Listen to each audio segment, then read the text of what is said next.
Welcome to the Recovering Baptist Podcast. Almost at the hour. You'll figure that out later.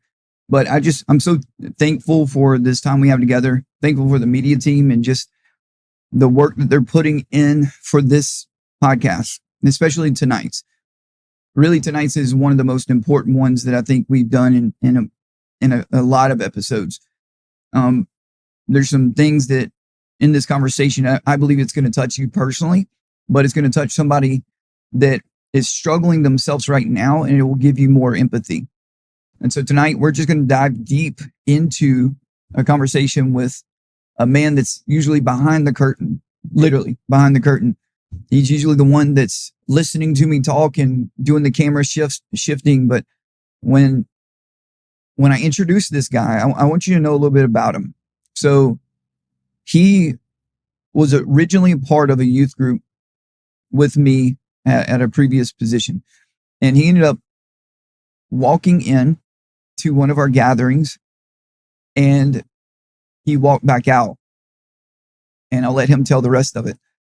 But it was in that exchange, in that decision that he made to turn around and come back that has changed everything. And so he's here with me because of that decision. And so tonight we're going to just flow with him. We're going to flow with the Holy Ghost. Wherever you are, like whatever you're going through, I just want you to know that God loves you right where you are, and he doesn't need anything from you. And he is looking for those whose soul is prepared to receive a seed. And the seed is the word of God. And so it's a privilege. It's an honor to be with you guys. I'm checking those of you that are live right now. It's good to have you, Michelle and Carrie, Anna, Alyssa. That's a whole other story. Susan, good to have you as well. It's just a joy to be with you. Let's pray. Jesus, we love you. We honor you. We consecrate this time together. We set it apart. We ask that your words will be our words. Your actions would be our actions, God, that you would speak through both of us, that whatever needs to come out tonight would come out. Whatever needs to be said would be said. I ask that you bring the right hearers, the right people that need to hear this message, that you would bring them here now, whether that's live with us now or later on when it's replayed. Let the seed get to the soil that it needs to get to. So we ask that angels be sent out to bring this message to them. God, I pray that we would take a moment and just pause and evaluate where our heart is, that we're not frustrated with you, or that we're not in a position where we're thinking about what's tomorrow or worried about what happened yesterday, but we could be present with you, that our hearts will be soft before you and our skin thick. It's in Jesus' name I pray. Amen. Before we dive in, I want to remind you guys why we do what we do. So the Recovering Baptist Podcast exists to help you transition from religion into revival by introducing you to the more of God, which is the person of the Holy Spirit. What started out was chapters in a book became a podcast that developed into teachings. And these teachings were about very controversial subjects that aren't really covered in religion. And now, over the last 3 weeks, we've gotten to the point where we can actually step into interviews and make it more conversational. That was the original intent in the beginning, was to have conversations with people who have transitioned from religion into revival and giving you tangible examples and fruit from the word of God and the Spirit of God hitting wherever it needs to hit, whether that's in deliverance, whether that's in just healing, inner healing, whether that's just a straight up encounter where he meets you right where you are and everything changes. It's one of the most important things that we can have is an encounter. And as we encounter him, because revival is a lifestyle, it's not just a one-time event. It's not this scheduled event that we put on as a church and then just invite people into it for them to hear the gospel. No, that's not revival. People getting saved, yes, is a revival. People's lives changing, yes, that's a revival. But it doesn't have to stop with an event. It's a cycle. It's a lifestyle. So every one of us who have had an encounter with the Lord, it started with meeting him right where we are. It started with encounter. Then we were connected to him. And when we were connected to him, we were put in a community where we can go deeper. Why? So that we can be equipped to do the thing that we had done to us, which is to reproduce, which is to provide an opportunity for people to encounter him. And so revival is a cycle. And so I want to introduce you to the guy who I've watched radically change. I've watched him transition. I've watched him grow up. He is wise beyond his years, and he is full of the love of God. So it's my privilege and honor to introduce you to Noah, who's usually behind the curtain. Noah, you can step out. He's having to hide in the corner over here. So Noah is, how old are you, Noah?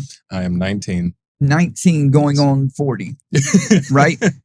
So remember that as we dive into this, because you have been with us from the beginning with this podcast. Like, you left for a season, you came back. So I'm going to just ask you rapid fire questions and then we'll dive deeper. But like, when you're growing up, what was your life like as far as like, were you into sports? Like, what was your passion?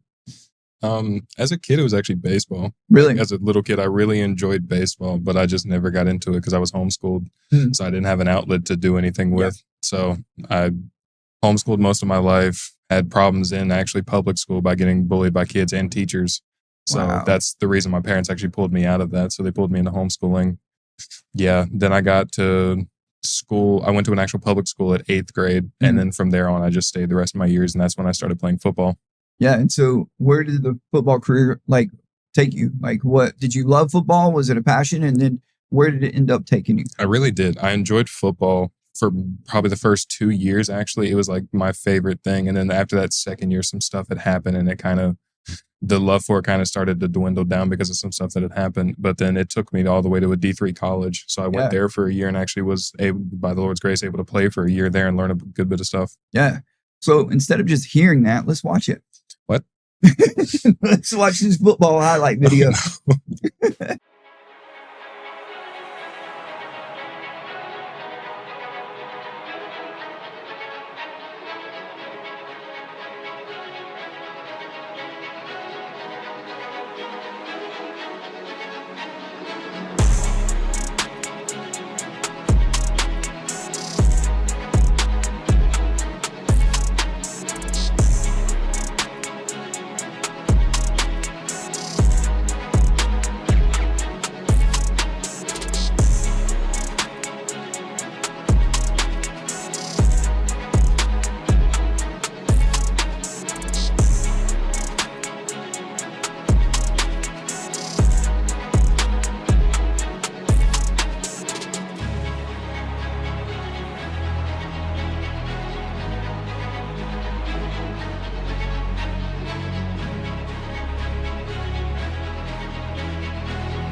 Trash talk. A lot. I was doing a lot of stuff I should not have done. Yes. Hey, do we have one more? Let's watch another one. There's one I want to see. Is it the touchdown? Yeah, hold on 1 second. So how does it make you feel watching this? That makes me want to apologize. Yeah. Because I mean, like, I was in a terrible place during that time. I was with you guys at that point, but I was still living that like double life there. I was like, at school, I was cussing like a sailor, doing all this terrible stuff. And then with you guys, I was acting like a saint. Yeah. And I just wouldn't show those two sides to anybody. So watching that, it makes me feel like really bad. Because so were we in a youth group or we were transitioned out of that, right? That was when we were still at Trinity. So we were still at Trinity. Okay. For a good bit of that, we were still at Trinity. And then for the last half of my career in high school, we switched to your house. Okay. So yeah, so seeing that, what does it bring up? It brought back your old self, which was your cussing. Was football your identity, or it was definitely my identity. It was weird because I was like, I didn't have an outlet for anything else, so that's kind of where I got my aggression out because I didn't know how to healthily deal with anything. So that's where I was like, I was mean, I was hateful, I would just do that stuff, just be mean to people, and Yeah. I don't deserve to bring that. Good. Let's watch more of it. Oh, God.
One of the games we came to, you scored a touchdown. Yeah. So you got the ball and actually ran it up the middle. I had to beg my coach for a week to let me do that. I was like, my head coach didn't trust me. Like, he did not trust me to do it. But our offensive coordinator, our head coach had finally relieved the reins for the offense to let him take control. Yeah. And I was like, Coach, you know me. Like, I had a really good connection with him. I was like, Coach, you know me. If you give me that ball, I'm going to score. Yeah. And he was like, we'll do it if we have to. And we got to that point. We got to the sidelines. He calls a timeout, huddles everybody up. And he's like, Noah, it's your time. And I'm like, are you serious? Wow. Like, really? We're doing this? Wow. So they gave it to me. I was like, I'm not going to let you down. And then I scored it. So kind of a serious question, but like, were you goofy then? Or were you like just really maybe not yourself, or like, what was your... That was goofy, but it was the world's goofy. Okay. Like, I was dirty jokes, like dark humor, all that type of stuff. So I was still funny, and I was myself, but I was the without Christ myself. Yeah. So it wasn't the true, like, yeah. So what, like, because you were a big guy, was your size like something that was always a focus for people? Yeah. Like, and were you not bullied, but picked on, or like just labeled a certain way? With football, that was the thing that I was told. I was like, you're so big, you can't not play football. Like, you can't waste that size. That was what I was told. And then, I was constantly bullied. Like, from 8th grade on, I was constantly bullied for it. There was a lot of inner healing that I've had to go through because of that. Yeah. Like things that... So one of the quotes that you shared with me one time is you don't want to be seen as a big guy. You want to be seen for who you are. And you said it in a certain way that just stuck with me. Like, your size is not your identity, right? Yeah. Because you're a tall guy, there's a lot of attention that's given to you just because if you walk into a room. Yeah. So how did that affect you? God. I mean, that's what I carried constantly. It's like all I would hear constantly was people talking about me, about my weight, about my height. And it's like people that didn't know me thought I was like a jerk. Yeah. Like, they'd see me walking through the hallway and I'm like, just think I'm mean and all this. But then they talk to me. They're like, wow, I didn't expect that from you. I didn't expect you to be nice and all this. Because what were you, 6'7"? I'm 6'7", yeah. Yeah, okay. And at the time, what were you weighing? God, I was like 400 pounds. Yeah. Like pushing 400, if not 400. Yeah. So let's look at a couple pictures of Noah. Oh, gosh, we're doing this. Yeah. Let's see. Do you have the pictures? If you don't, it's cool. Okay, so let me set this next one up. Okay. So Noah, when he started becoming like, when we were encountering like the demonic and we were at a youth group, it was like these things would happen that you and another guy would sniff out. Actually, it was Kristen's brother, Caleb, would sniff things out. Like, you became a bloodhound when you got introduced to the demonic. How did that happen for you? And tell me the history about you and the demonic. I'll say it that way. I'd always been interested in the supernatural because I knew something was there, because I've had encounters that couldn't make any sense. Like, I remember we used to live in Wingate, and we had chickens at the time, and I went to go check the chickens, and I got past a certain part of the yard, and I got past a tree, and all of a sudden, literally, physical voice heard my entire full name read to me. Like, I heard Noah Kitch Tyson, and I froze, and I ran back in the house. Whoa. I heard that, and then I just had random encounters. Like, when I was a kid, constantly, like, I was scared to sleep by myself. Like, I wouldn't do it. Like, even into my double digits, I would, like, still try to sleep in my parents' room because I was too scared to do it. So it was funny because I remember, let's go back to the moment I met you. Yeah. Okay, so you were a youth you were being invited. How did you get to the youth group? Like, because I think that's directly connected to a few things that we probably need to walk out. So. I knew my cousins had went there. I knew they were there. So I was like, okay. Which is Kristen and... No, it's Dixie and Jackson. Yeah, they were going there. So I already had people I knew. So I was like, okay. But I got actually invited by Lynn Ann because they were telling me like, gosh, you need to see this guy, this pastor that there. He's so cool. Like he makes the kids come out crying because that's how like good stuff is. Like that's really what I heard is like he makes people come out crying and like stuff like that. And I was like, I don't, nah. I was like, you can't make me do this. But I was like, okay, sure, I'll go one time because I knew Dixie and Jackson were there. So I was like, sure, I'll go. Whatever, let's figure it out. And then I go to walk in the door and you're walking. So it's a narrow hallway, probably about what, like only 10 yards? One way in, one way out. Yep. I'm walking in. You cut the corner and you're walking in. We make eye contact and I want to shrivel up because I feel like you know every single thing I've ever done in my life. Because at that point I was struggling with like deep porn and masturbation. So I was like, I looked at you and I was like, you know exactly everything that I've done. Like, you know everything I've done in my past. And now I know that was the conviction and the anointing that you carry. But then I was like, he knows everything. What is this? So you set me down. Wow. We got in there in a room and it was a circle, which I'd never been accustomed to. So you got a one-way road into a circle and it's your first time coming, right? Yep. Like for that. So narrow hallway, you see me. Do you know that I'm the leader yet? I don't. We meet each other in the hallway and we like exchange stuff. So I know who you are after that point. So then you come into, and for some of you, this is going to be it's one of the biggest obstacles. And you're coming into a group that you don't know, or you might know a couple people, but then you realize that we're in a circle. So there's no hiding. Yeah. So what was that like? What was that like? I get in the circle and I see it's a circle. And I'm like, there's no like, because at that point I was like, the best way I could say is scared of women because of all the shame that I carried. Like I could not look at women. Like it just, the shame I carried wouldn't let me. So the only place that was open was between two women. So that is the actual reason why I ran to the bathroom because I was sitting in between two women and I was shaking. I was so like anxiety ridden and shaking so hard. That's why I ran to the bathroom. I was like, I've got to get out of here. I can't deal with this anymore. Wow. And then you followed me to the bathroom. And how old are you at this time? 14, which is okay. This is creepier than I thought it was going to be. So I follow. I'm not even going to repeat that out loud. I'm not repeating that out loud. I'll repeat it. So I follow you to the. Oh, you just take it over. He follows me to the bathroom and I'm like in the urinal trying to hide and we get in, you're like, are you okay, dude? I'm like, yeah, I'm fine. I'm perfectly fine. Like, I'm not fine. Yeah. I'm not fine at all. So you talked to me for a second. I think you ministered to me a little bit. I don't know what you said, but I think you did minister to me a little bit. We get back in there and I'm still shaking because I just can't. I'm like, I just can't do it. But then I come back to the second service. Did anything happen after that? So you were just... And you just came back and you sat in it. Came back and I sat in it. Yep. And I was just like, I got to deal with this for an hour. So I'm going to just sit in and go home and just not come back. That's cool. That's funny, actually. So then what happened in the second service? The second service I came in and I was sitting on the couch that we had in the right corner when you walk in. I was sitting there and I knew you were speaking to me because the whole thing was like, some of you have stuff that you're hiding and nobody knows about it. And I'm sitting there like, he knows. Like he just knows exactly what I'm dealing with. And I'm sitting there and I'm like, you have us literally turn our place into an altar and we're talking to the Lord there. So we get on our knees and we're talking to the Lord. And I was like, Lord, I'm this is conviction. I'm like, I don't fully know what this is, but it feels like that. I'm like, Lord, if you want me to like stop this and tell somebody about it, like you need to you need to say something. Then you're like, some of you need to tell somebody what you're going through. And I'm like, are you kidding me? So I go home and I like expose everything that I'd actually been dealing with after that. To who? My mother. Your mother? Yeah. How did that go? It went good. Yeah. Like I'd already been caught before like twice. So there was kind of already an inkling about it. But this time it was like a healthy conversation rather than a blow up because I came forward with it. So we could just put some blockers on my phone and stuff like that. So then what was your relationship with God then? So like what was that? So this process began and then where did things go deeper? Like what was your life like through this process? I'd say before that, there was not really anything close. Like as a kid, like we went to a church and I was like, we went to two churches as a kid. The younger kid, we went to one. Pastor kind of took First Corinthians really hardcore and then kind of went ballistic on that side. So we left there because people got offended there. Then we didn't go to church for a long time. But I'd always still like, I'd had questions as a kid. That's stuff that like I didn't understand. So I always like talked about it. And I always wanted to hear the Lord. That was my biggest thing. It was like, I want to hear you talk. Like, I want to hear it. I want to hear it so bad. I didn't know that was a possible thing because of where we went. And then what we did, I didn't know you could actually hear him. Yeah. So then we went to our church that we went to at that point, which, yeah, we went to Love Baptist. We Mhm. went there for probably about 6 or 7 years. It was enough for me to be in middle school from that, like children's church up to teenage Okay. part, because I was in both of those there. So we were there for a good bit of my life. But I was like, Sunday services, I couldn't stand sitting in them. Like, I did not like it. And basically, the only reason I went was just because I wanted to have fun.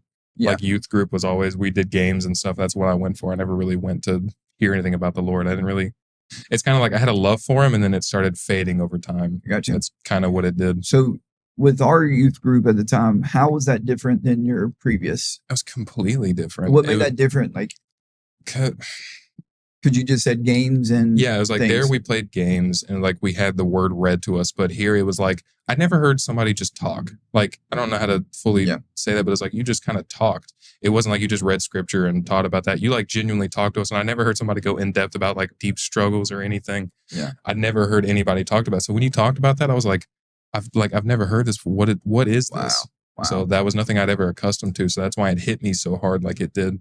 Because we didn't play games, right? Mm-hmm. Like we just came in and we've never been a youth pastor before, so it probably helped because I didn't have a grasp of like games, but I just knew that when our family started serving, it was like we cannot make it based upon games. And started as 10 youth, we ended up having like 40 or 50. Yep, and then right before things happened, we had 63 people show up for like a Thanksgiving event. And that was where we put the big circle around and made the confessions. You might not have been to that one. I don't think I was there for that one. So, because I came about a little later into it. I was like, I think right before COVID hit. Yeah. And so now you've entered into this. Walk me through like your part of your testimony from there. Well, starting with us. Yeah, for most of my life, I mean, I struggled. That was probably my biggest thing was pornography and masturbation. It was like I got exposed to it at a really young age. Had some stuff happen to me as a kid, so that kind of exposed me to it. And I always, the exploration type thing led into some stuff. Yeah. So that was that. So that was like my deepest struggle there. So getting into that, it was like I trauma dumped on you like twice. Really? Yeah. I remember the Christmas service we had. It was when we went in the FLC. Okay. We were in there. I completely like trauma dumped on you in that back corner. Really? I pulled you into that side room and I was just like, I was crying, telling you everything. Wow. I was like, this is this. I'm like, I'm so sorry. I'm telling you all this. Yeah. That's beautiful. So, wouldn't be sexual abuse, but it would be just exploration, right? Yeah, there was like, as a kid, I had a friend next door and like he exposed himself to me a couple times. Yeah. And like nothing went from there, but that happened. And then there was some other stuff from there, like from the pornography and the masturbation, there was some exploration on both sides, stuff like that. So I had that. And then with the pornography, masturbation, well, when did it start for you? Like 7, 8? Okay. Yeah, I think like 7. There was a family member that exposed it to me. They slept over at my house and they were like, hey, look at this. I'm like, oh, that's, well. Yep. Then what happened? It was just over from that place, or did you kind of it was slow. Like it was really slow because it was like I knew it was wrong. Like I never been talked about this stuff, but I knew something was not right about it. But it was slow. It was like I would sit on it and then I'm like 2 months later I'd like look something up, look at it, and then delete it real quick. Yeah. And then it kind of started slowly progressing, getting more consistent, getting worse, and just progressed like that throughout my life. Yeah. So was that probably the biggest shame that you carried? From that was definitely the biggest shame. Like that and being overweight was probably the two biggest shames. Was there anything related to that with food or shame, or is that just where do you think that came from, or if that was a connection at all? Not that, or just emotional.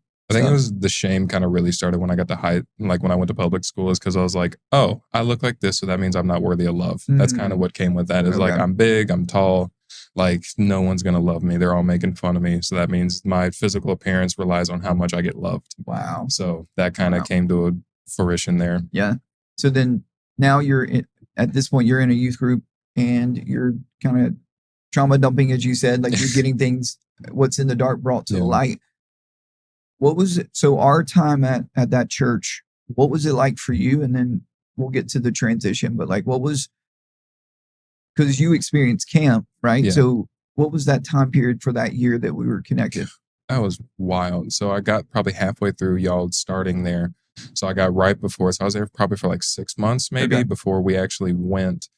And nothing I can really remember from there, because I was kind of halfway locked in at that point. I'd come and I'd go, I'd come and I'd go, because I wasn't even there for when y'all renovated the place. Okay. I wasn't even there for that part. Wow. Okay. Because Okay. I was just like, I don't think I went to it. I was there at that point, but I didn't come to that. Okay.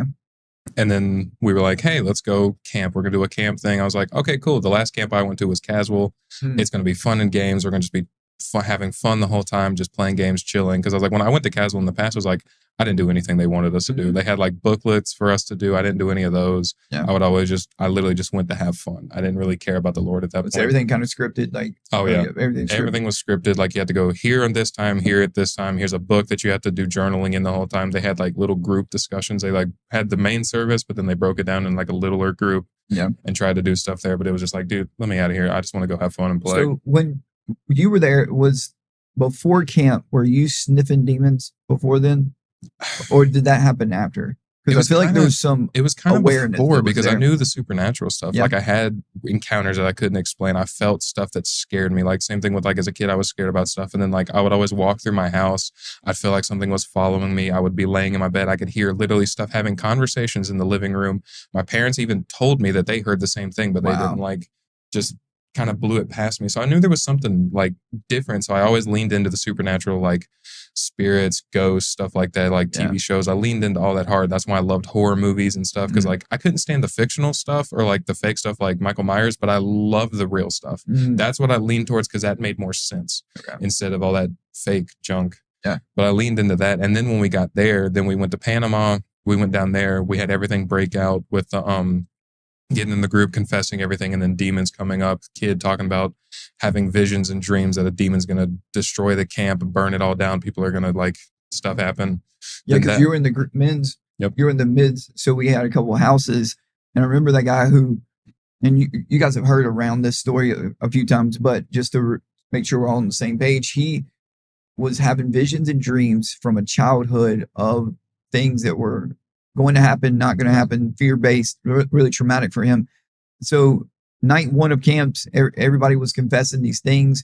He made a confession. We as a men's group got together, a boys group got together, and we tried to pray and do some sort of deliverance, and it didn't really work. And I got really discouraged. And I was think like, we actually held it from everybody first. Yeah. It's because he like came to you during that service and like told you, and you're like, okay, well, we'll figure this out. And then we kind of like separated from the girls at the end. We all went in there, and then you told us first, I think, before you told anybody else. Yeah. So we tried to talk it through as a group, as a guys, and like you said, pray through and try to do some stuff. And then the next night, I think, is when everybody kind of like we shared it with everybody. Your uncle was there with us at the beginning. So like, which was also a church leader within the church. And so he was a stable figure for the church where we were at.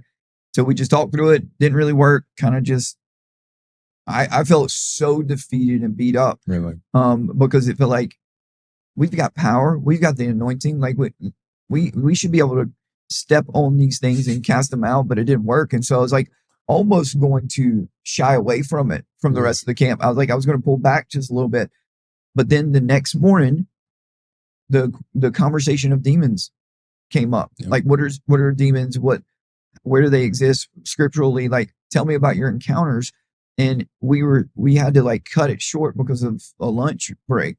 And it was like a really deep conversation. And it was like, people feel safe. And so it kind of brought up the whole thing. And then that night, everything just pops off. Yeah. What was your experience of that? I didn't know what was going on. Like, I knew it, like, growing up like in the Baptist church, I didn't hear about any of this stuff. Like, I didn't know any of it. And I didn't really, when I did be in it, I didn't listen. So I kind of had to learn along the way about a good bit of stuff in Christianity. So I was kind of like basically a baby Christian at that point. So I had to learn a good bit, but I was like, something just felt right about all of it. But like, none of us knew what to do. Yeah. We were all sitting there like, well, this person's screaming in a corner. Let's just sing louder. Yeah. That's like, because we love the Lord. Yeah. Let's just sing louder. That's going to help the demon go. Like, Yeah. Because it's like, because I remember you coming out and you're like, guys, we need backup. You got to pray. You got to sing. Like, we need backup. You got to go to war. That's right. Because we were in a back room Yeah. and you guys were worshiping. And so that became our thing. Yeah. You just came out, you're like, yeah, you guys, you got to go to war. So we're like, okay, cool. 4 hours later, we're singing the same 4 songs over and over. Yep. And then I'd come out and say, it's finished. And we all would celebrate together. So in this, did you find deliverance? Like what was your encounter like from your perspective, not mine, as far as being a youth, being there in your walk with Jesus through that week? Like, how did it impact you? Like that kind of thing. It like fully opened my eyes up to everything because I'd always had, like I said, I had an inkling there was stuff that just couldn't be explained, and then that was my answer to it. So I went like full pedal to the metal on it. I remember like cornering you and Braden at the time, and I was like, "You guys have the gift. You can see." Because I was thinking in the worldly realm of like the mediums and all that type thing. Yeah. I thought that's what it was at that point. So I'm like, "You guys have that gift. Like you can see this stuff." You And this can was at talk camp? Yeah, this was at Yeah, camp. Because cool. I talked to Braden on the stairs, Which is my demon slayer apprentice at the time, right? Because he was the one that knew a good bit of it as you too. Yeah. That's So, right, because he dabbled in the occult before this. Yeah, so he was the experience. closest one to you that actually could help you along the way with stuff because he had the opposite side of it. So I was like, I was like full pedal to the metal. I was like, I knew it. This stuff is real. I had a thing to it now, but I kind of went demon crazy. Yeah. Kind of, I was like, everything's a demon. Everything's this. I'm going to fully lean into that side of it. Yeah. I'm going to forget the Lord side of it. I'm going to lean into this. Yeah. Then we get back and I'm like, So did you get any deliverance there? Or is you just like the switch was flipped, and so the awareness of the demonic? And it was like, I got touched by the Lord there because during, I think the second or third service, whenever that tornado came through, we were sitting in there, and it was like, it was a worship. It was like more worship. And then I don't even have light on what you were talking about, but I was angry at the Lord. Like I was probably my biggest resistance from was I was so angry at him because he took my, God, what is she? My aunt to cancer. We lost her to cancer, and I was angry at him because of that. I was like, why would you do this? Like, why would you do these things? And I got so overwhelmed in the service, I wanted to cry, and I was like, I'm not crying in front of these people. So I thought it'd be a better idea to run outside in the middle of a hurricane and cry. I remember that now. Yeah. So I ran outside, cried in a hurricane. Who went out there with you? Darren. Darren? Yeah.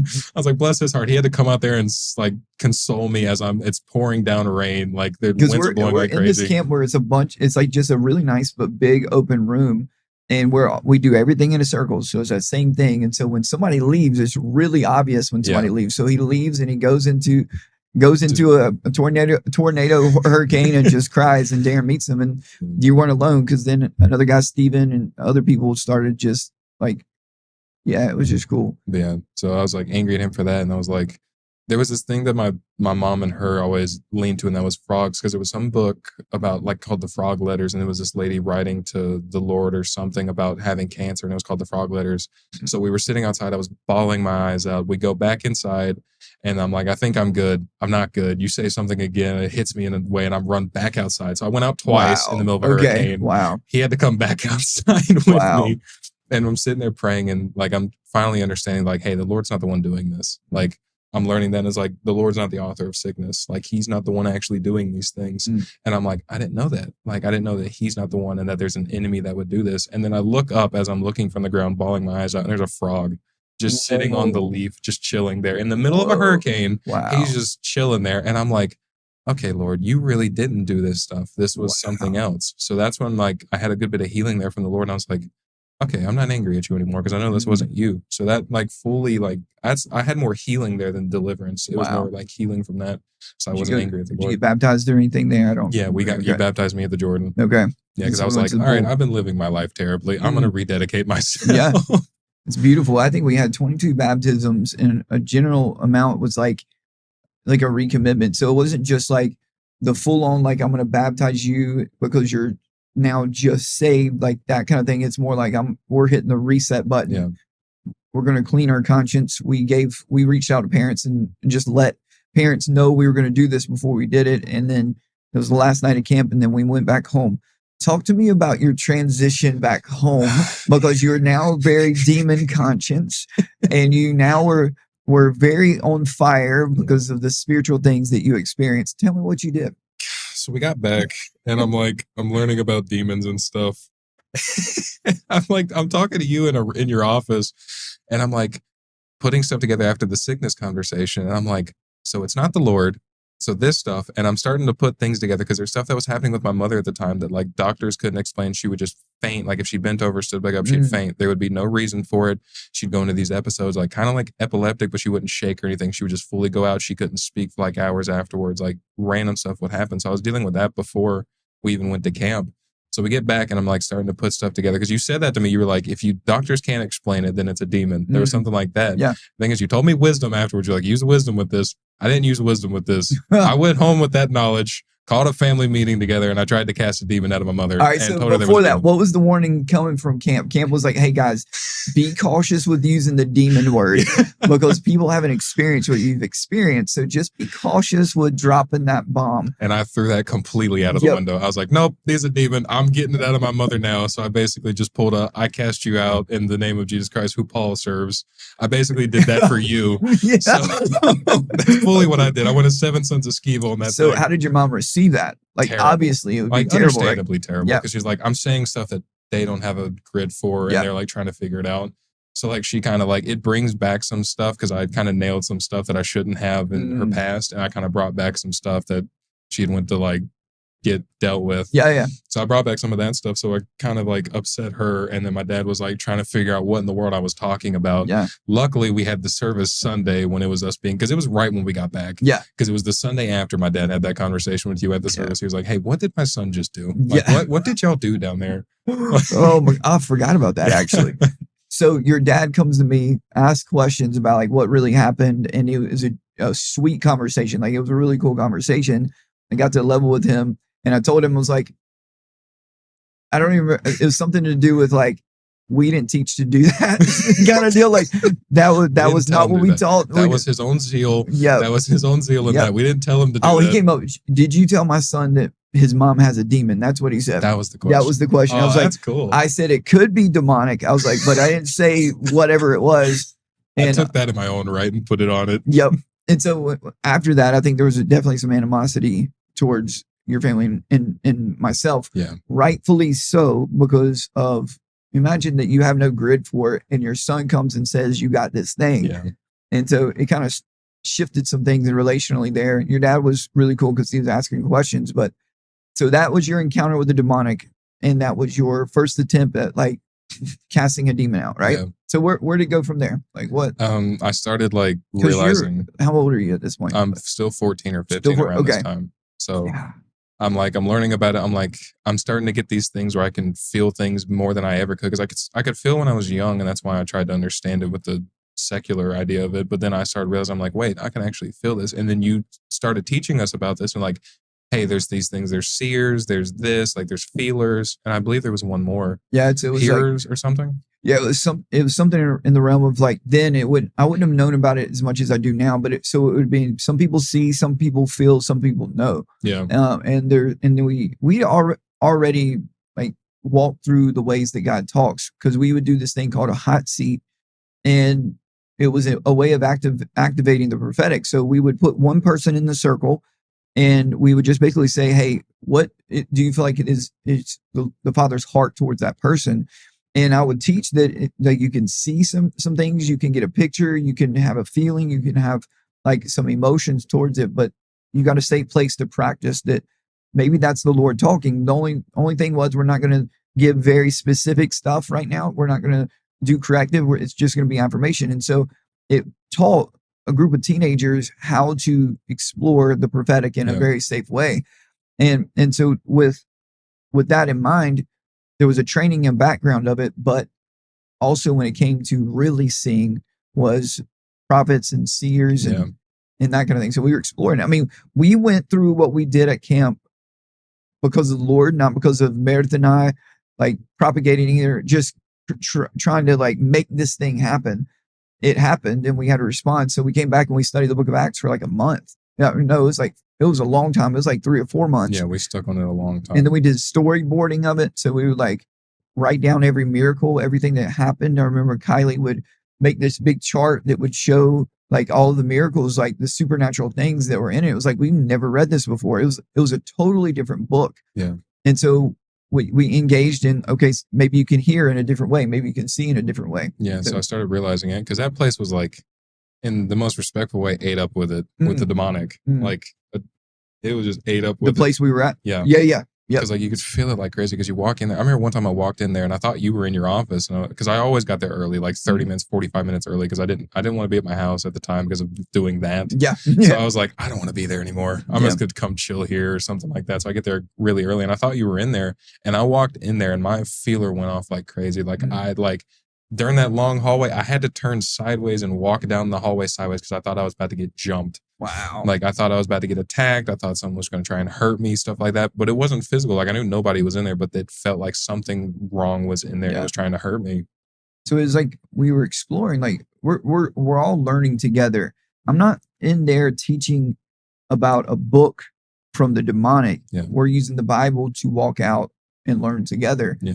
But what started happening is we all were so spiritually sensitive about what was going around, and we could feel and see and hear things.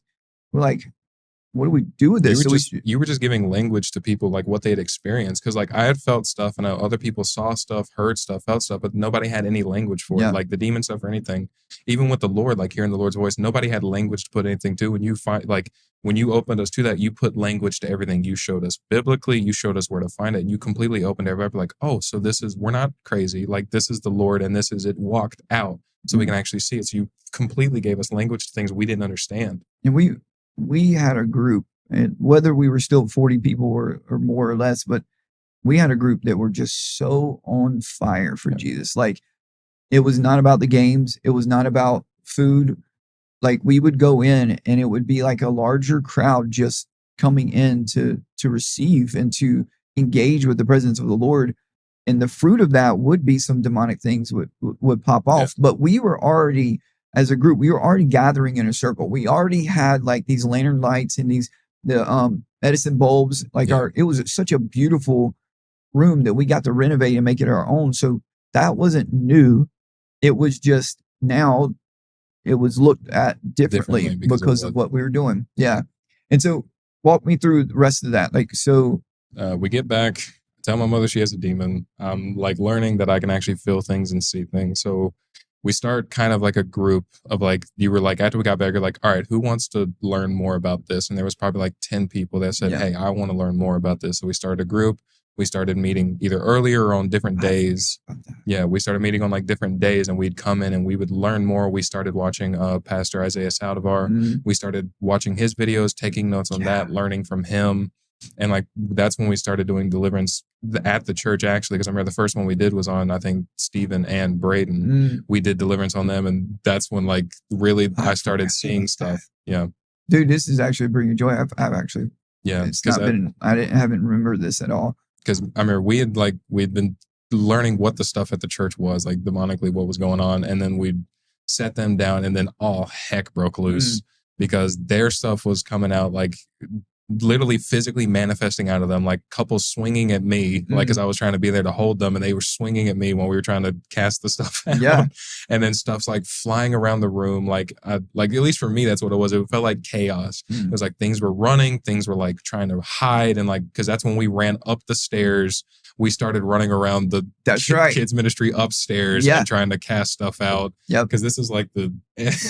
Yeah, because like the alarm goes off, so we go looking for it.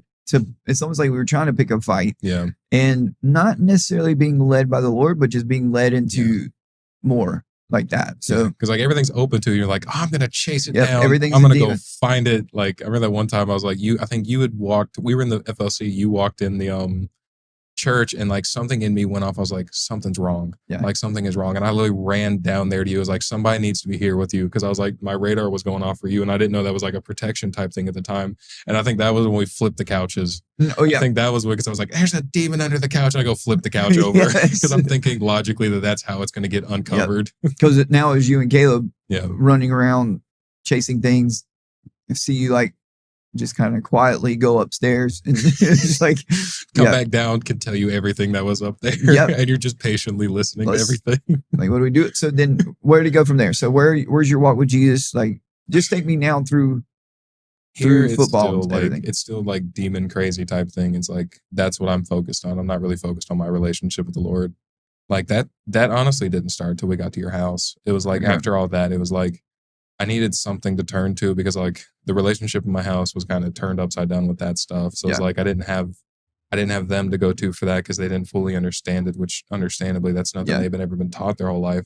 So I'm like, I need to find something here. And that's when I like really locked in finally was at your house. It was like, okay, I need to actually learn. I need to study the word. I need to like just have a relationship with the Lord. That's when I first started actually like praying. That's when I first started doing stuff at my house on my own. Like, because before then it was always everything was at church. I didn't do anything on the back end. Like, I did nothing at my house. It was just carnal stuff all the time. And that's when I started actually locking in and like praying, worshiping, and stuff like that. And that's when a lot just started like changes started making, like what I listened to, what I ate. Like, that's when all those things actually started changing. So there was one conversation you and I had at your uncle's house. I don't know if you remember it. And so you manifested and wanted to kill me.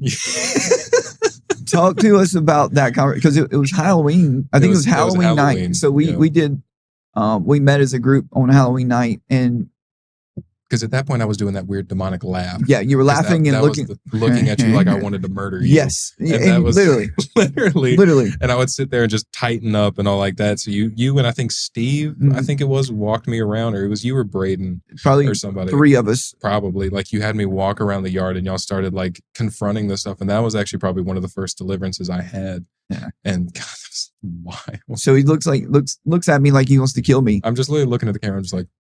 And he's just starting to laugh like it was literally this murderous thing. And so it was like a first step into confronting whatever was behind you. Yeah. So we were still a youth group, right? Yeah. And so were you in the split at all? Were you a part of the conflict as far as us having to resign? Not really. Okay, so like, you were stepped out and then stepped back in.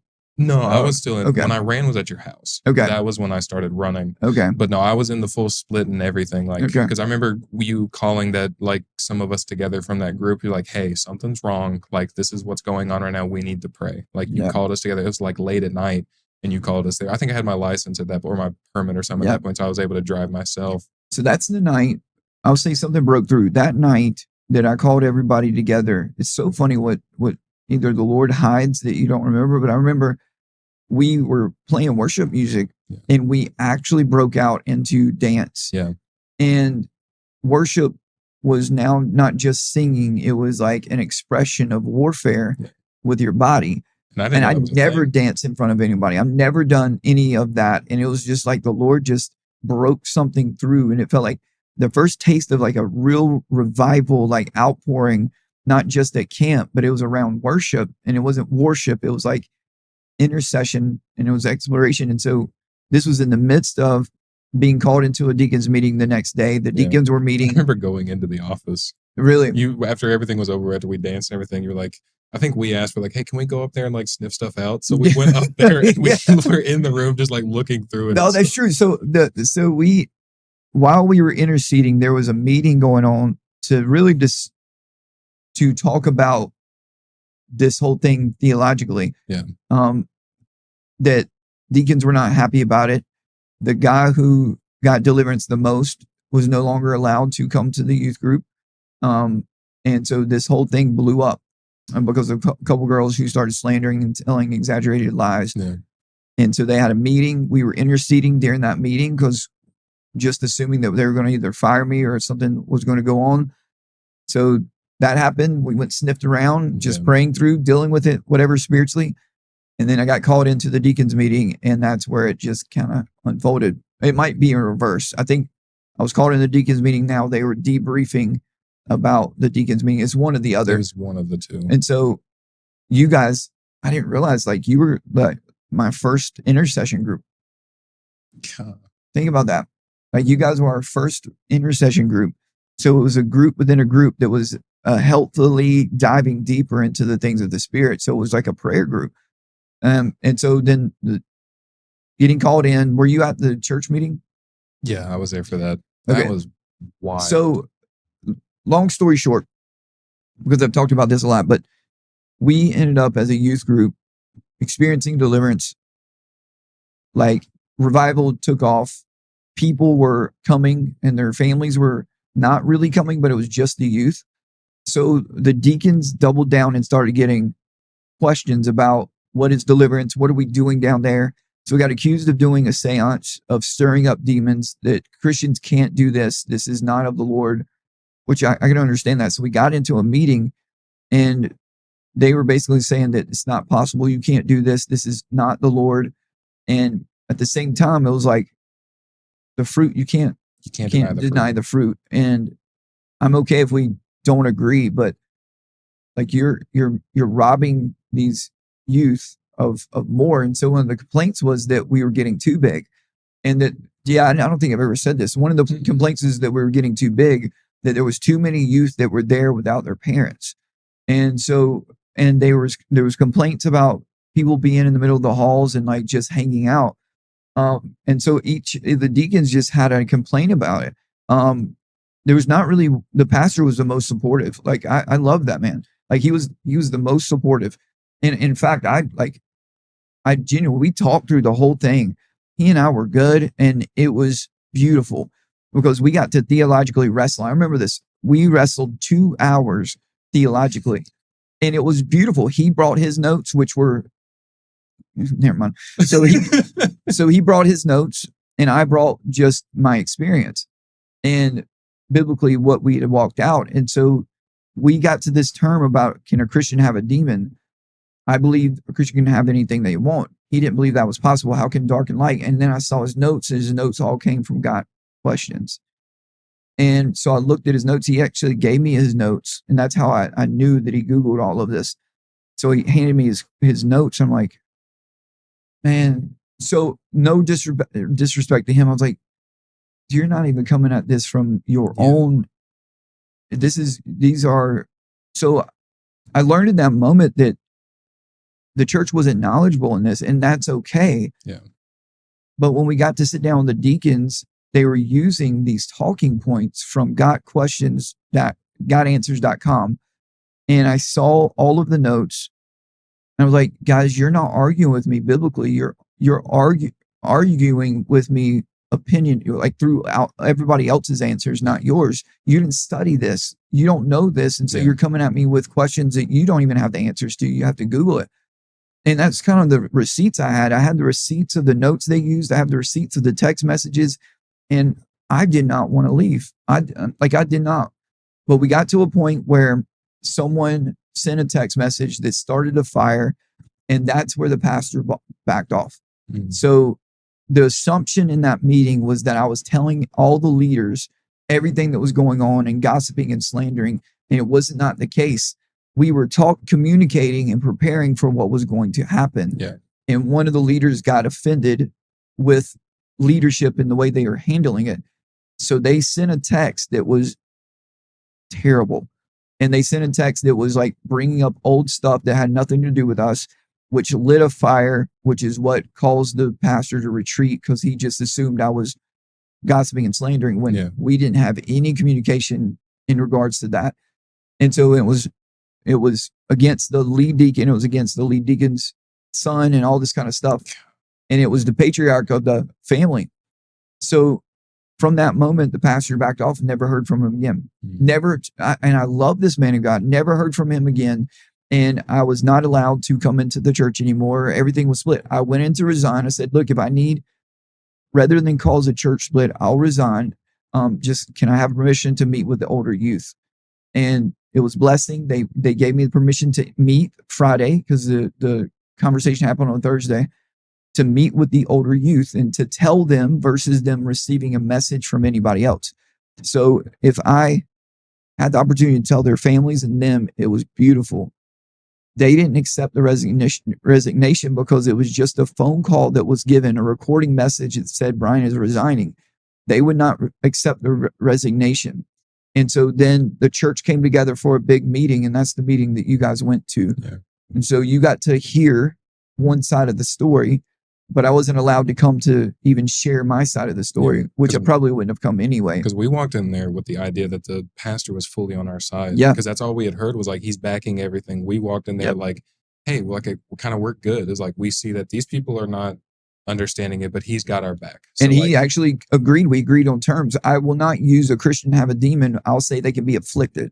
And we came to that's what that 2-hour meeting was about. Yeah. We came to terms. It was like, this is beautiful. Because that was the biggest wrestle, was possession and demonization. Yep. Like that was the biggest thing, that people couldn't separate the difference between them. And then the wrestling match was when you guys were youth. You just weren't. So they were saying that you weren't saved if a demon was cast out of you. So that means that they actually got born again, which means the baptisms were not personal to the family, which made it even worse, because they thought that now they That weren't was your saved, and salvation now baptism. so your salvation baptism, when they could not wrap their minds around that you were actually saved, that you loved Jesus, and that these things happened after salvation. So we were agreeing on terms. Everything was perfect. And there's a reason why I'm saying this right now. Because some of you that are watching our channel, you've been through this battle where you've experienced something and it was the more of God, and you had an opportunity to teach and to share your experience, and it got devalued. Like, people didn't understand what you were talking about. And so it caused you to dig deeper, to grow, or it caused you to kind of shut down. So we were faced with this reality. Can Christians have demons? I love Jesus, and now I have been confronted demonically, and I've watched it and I feel it come out of me. And then everything changes. We can't explain it. We can't see what we can't tell somebody what they haven't experienced before. And it's like, well, how do we communicate something that you've never experienced other than to tell you our experience?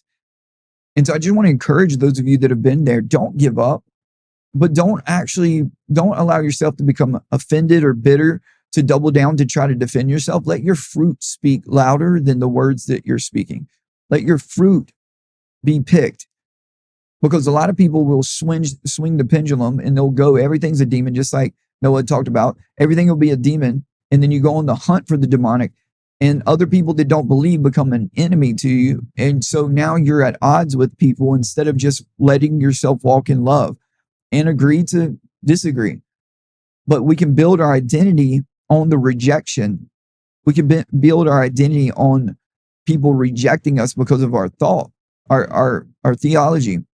Now we double down and we find our identity in the conflict. And so now everything that we do is based upon being rejected, being not wanted. And so people can start a church hurt club, an offense. Like, we could be offended so much that we can insulate into a group. And that's what we did not want to do. So when we met to talk about this as a youth ministry, it was to prevent any kind of split from happening. It was actually to invite people into it, be honest and transparent with people, because leadership wasn't being transparent. People were thinking I was having an affair. People were thinking that I inappropriately touched a youth. So I needed to clear the air, but I was not gossiping or slandering, was not talking trash at all. It was just being honest. And people asked questions that I did not hold back the answer to. So then they called a church-wide meeting, and you guys got to go to that. Talk to me about that. Yeah. So I remember getting there early.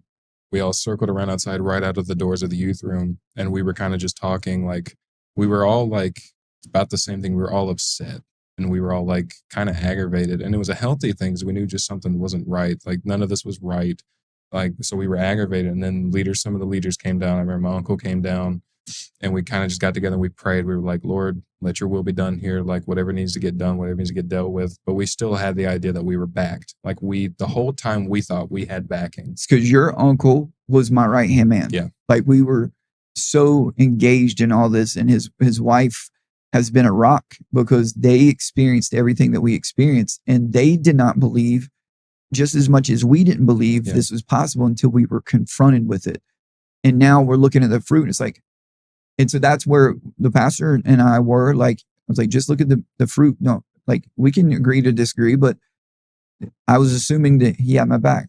Yeah. So we get in there. We all, like Kristen talked about in her testimony, we circled the place, and then we sat down in there. We all were head held high. We were going to do what we needed to do. And we sat there. Pastor walked up on stage, started talking. We thought we were good. Then immediately he goes into talking about theology. He's like, Christians can't have a demon. And then that, it was a holy hush in there. And then he read his notes from GodAnswers.com. So he took all of the scriptures. So what ended up happening is we came together. He brought his scriptures, and I brought my scriptures, and we wrote down the ones that we agree on. He circled them. And so instead of using that as an opportunity to bring unity, it actually came to basically say that I believe Christians can be possessed. So the whole thing was built upon possession. And he used what's that movie? The Exorcist, as a way to describe what exorcism is. So he described the head turning exaggeration of what deliverance is, instead of the praying and commanding things to leave. So he actually put in the minds of other people the extreme version of what we were doing. So now the people in the church are listening, and they're hearing that their children, their youth, are spinning their heads and vomiting everywhere.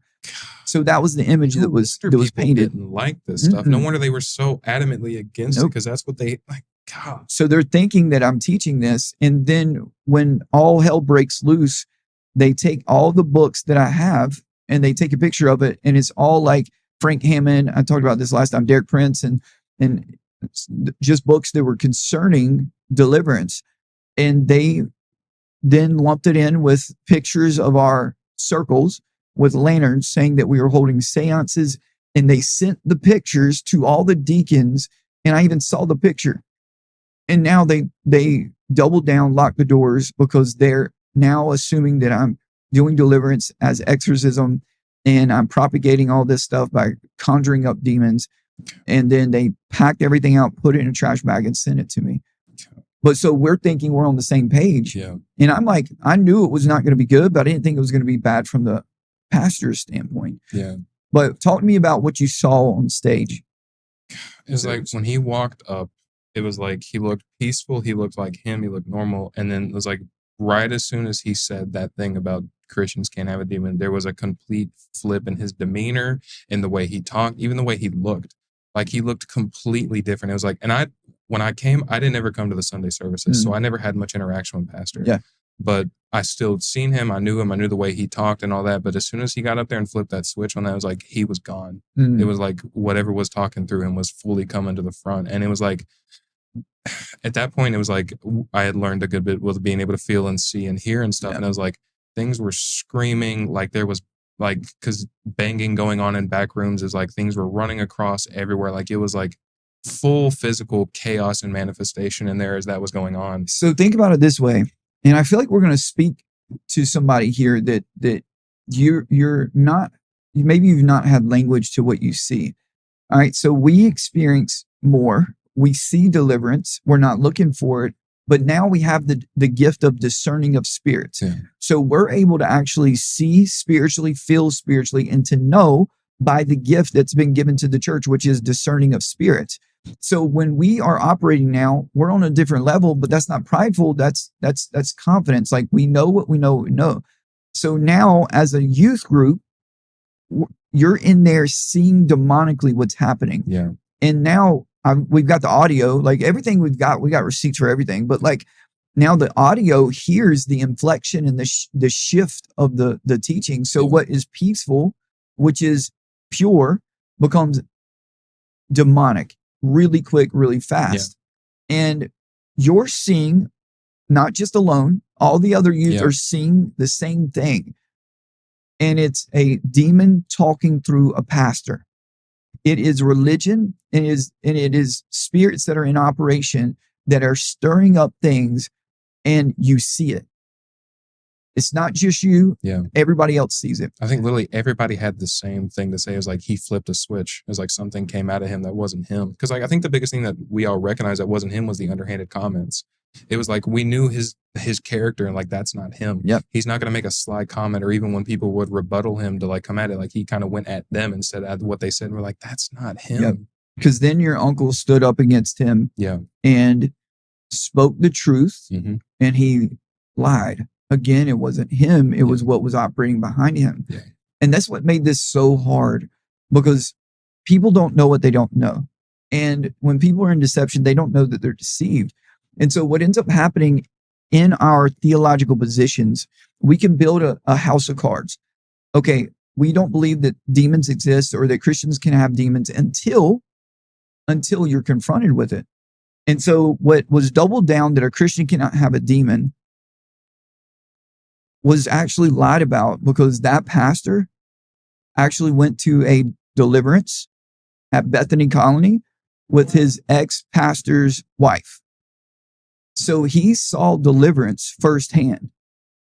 So he watched it. He watched his former pastor's wife go through deliverance, and he can't explain it. He witnessed it firsthand. So when he came back and this conversation happens, he's bald. Like he is totally doubling down on what's not right. That makes that so His much words, worse. and I've never said, I haven't shared any of this publicly, and actually I didn't remember it until just now. So he's been a part of deliverances and can't explain how a pastor's wife can have a demon, but he watched it happen. He was a part of Bethany Colony, which is I think it's Bethany Colony. It's anyway, I might be saying it wrong, but it's a ministry that's a rehab facility that actually does practice deliverance. So he's seen it, he's witnessed it firsthand, and now it's getting really close. And the prominent family in the church that is deeply connected, that gives the most, that is fully locked in, is the family that was most affected by the text. The text that created the strife, that created the problem. It was the lead deacon, his dad, and the most prominent family. Their son, which was one of our most engaged students that got the most deliverance, that struggled with porn, that got set free. He didn't know how to communicate it with his family. All they knew that he was different and he wasn't letting them into his struggle, which was part of the problem. But the pressure that was put on the church to protect this has never been talked about until now. And so now the receipts that we have, that I literally hold in text messages about conversations that have been had, your uncle knew about it. So when he asked what he did, that's how he knew he lied. And so the deception was deep. And I can't believe it's actually being... I remember that because the pastor said something, and Patrick was like, "You're lying."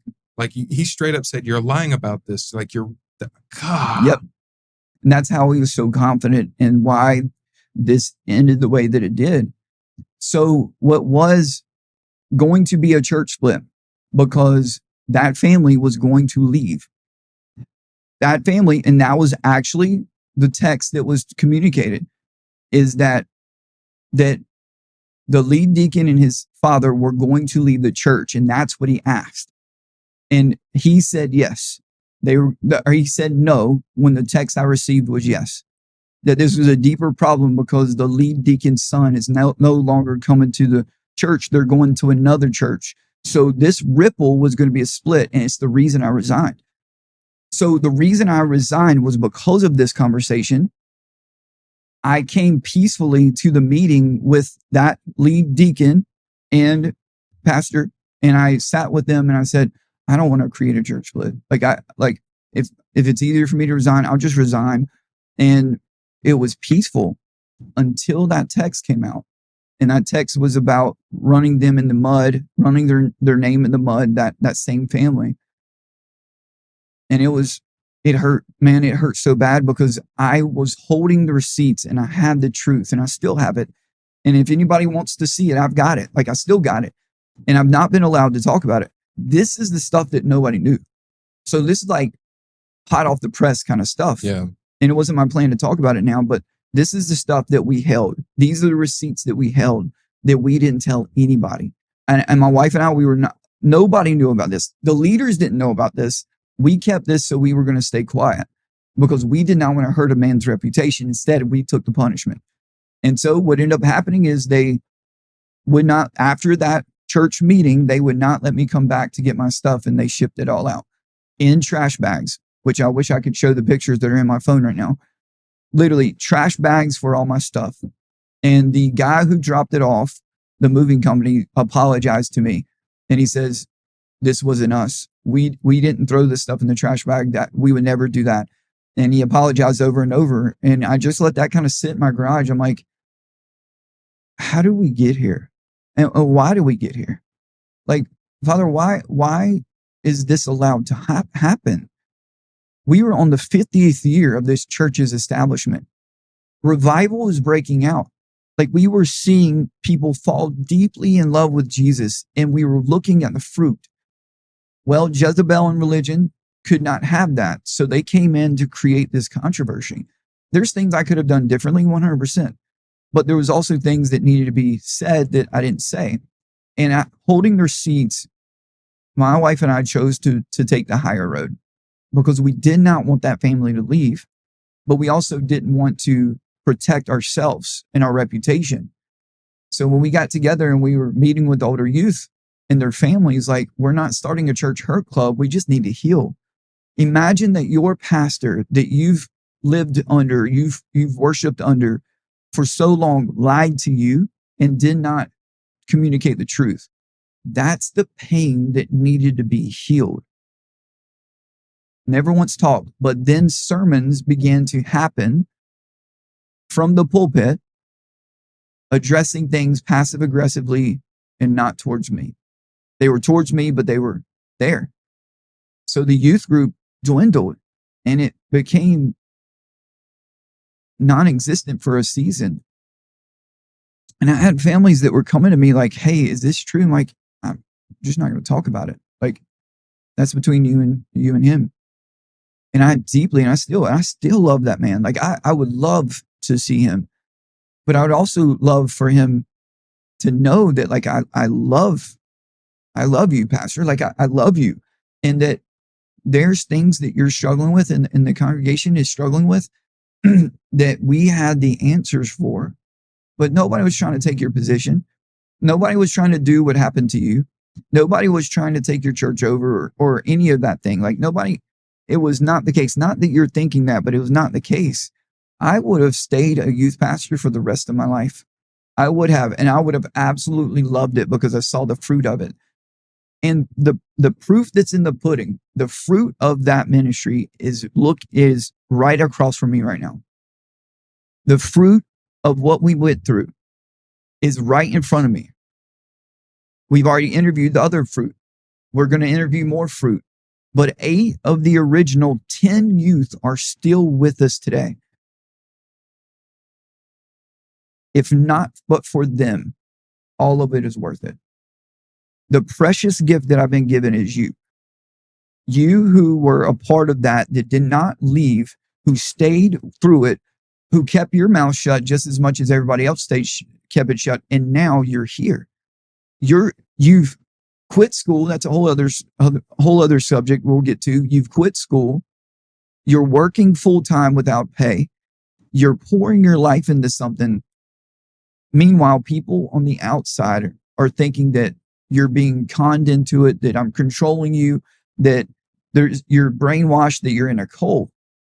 Just spend 5 minutes with you and they'll see that it has nothing to do with me, that it's been the Lord working through me as a vessel, but seeing the fruit in your life to see you being sold out. What ended up happening is we were a threat to the good old boy system. We were a threat to religion. And why we were a threat is because what we ended up carrying was an exposer of religion, and we held a mirror in front of that church. Our youth were so on fire for Jesus and fell in love with him that it exposed the compromise, it exposed the religion, it exposed the lukewarmness, and they didn't know how to handle it. Why would youth come to a gathering and hang out and stay past 11, and it not be the Lord? No games. The problem is when we had a joint service down in the youth room, the adults got to come and see it. And they were uncomfortable. Guess why?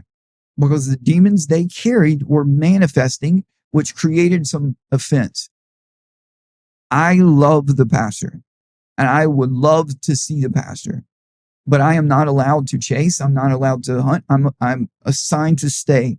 And the reason being is because there's a process that he's got to go through because he needs deliverance. Suffering with migraines, suffering with physical ailments, suffering with depression, suicidal, and the answer is right before you and you kick the answer out. Why? Because of religion, because of your position. I got into a room with deacons, and the way the church was wired is that every person represented a vote. So the pastor was just the same as everyone was. So it was a deacon-led church. So in that meeting, the pastor did not stand up once for me. He stayed silent. Meanwhile, we just had a 2-hour meeting, which we agreed on terms. He didn't say a word. So as each deacon went around, people with personal vendettas because the former youth pastor didn't like me at the time and was suspecting that someone was wrong because I asked him not to be a lead, not to help. So there was personal agendas. One person had a theological position, and I didn't mind talking to him because he was speaking from experience. Yeah. But we went around that table and he stayed silent. And I watched as the time that he's poured into my life. I'm looking, I'm like, what's going on here? And so those of you, and I'm going to share this, and I look at this camera, like I share this with some of you guys, like you've been through similar situations. And I just want to encourage you, just measure the fruit. Look at the fruit of your life. This isn't an excuse to start a deliverance ministry. That was not the intent. But when we step into situations that we don't understand, and we get to a place where we don't always have the answers, and one of the best things that we can do is to stay silent. And we let the fruit speak for itself, because there's nothing else we can do. There's nothing else that you can do. I can't talk you into what we've experienced, but I can simply introduce you and bring you into the fruit. A group of 40 homeschool youth, half of them probably homeschool, struggled with a lot of things, and they encountered the more of God, and they got set free.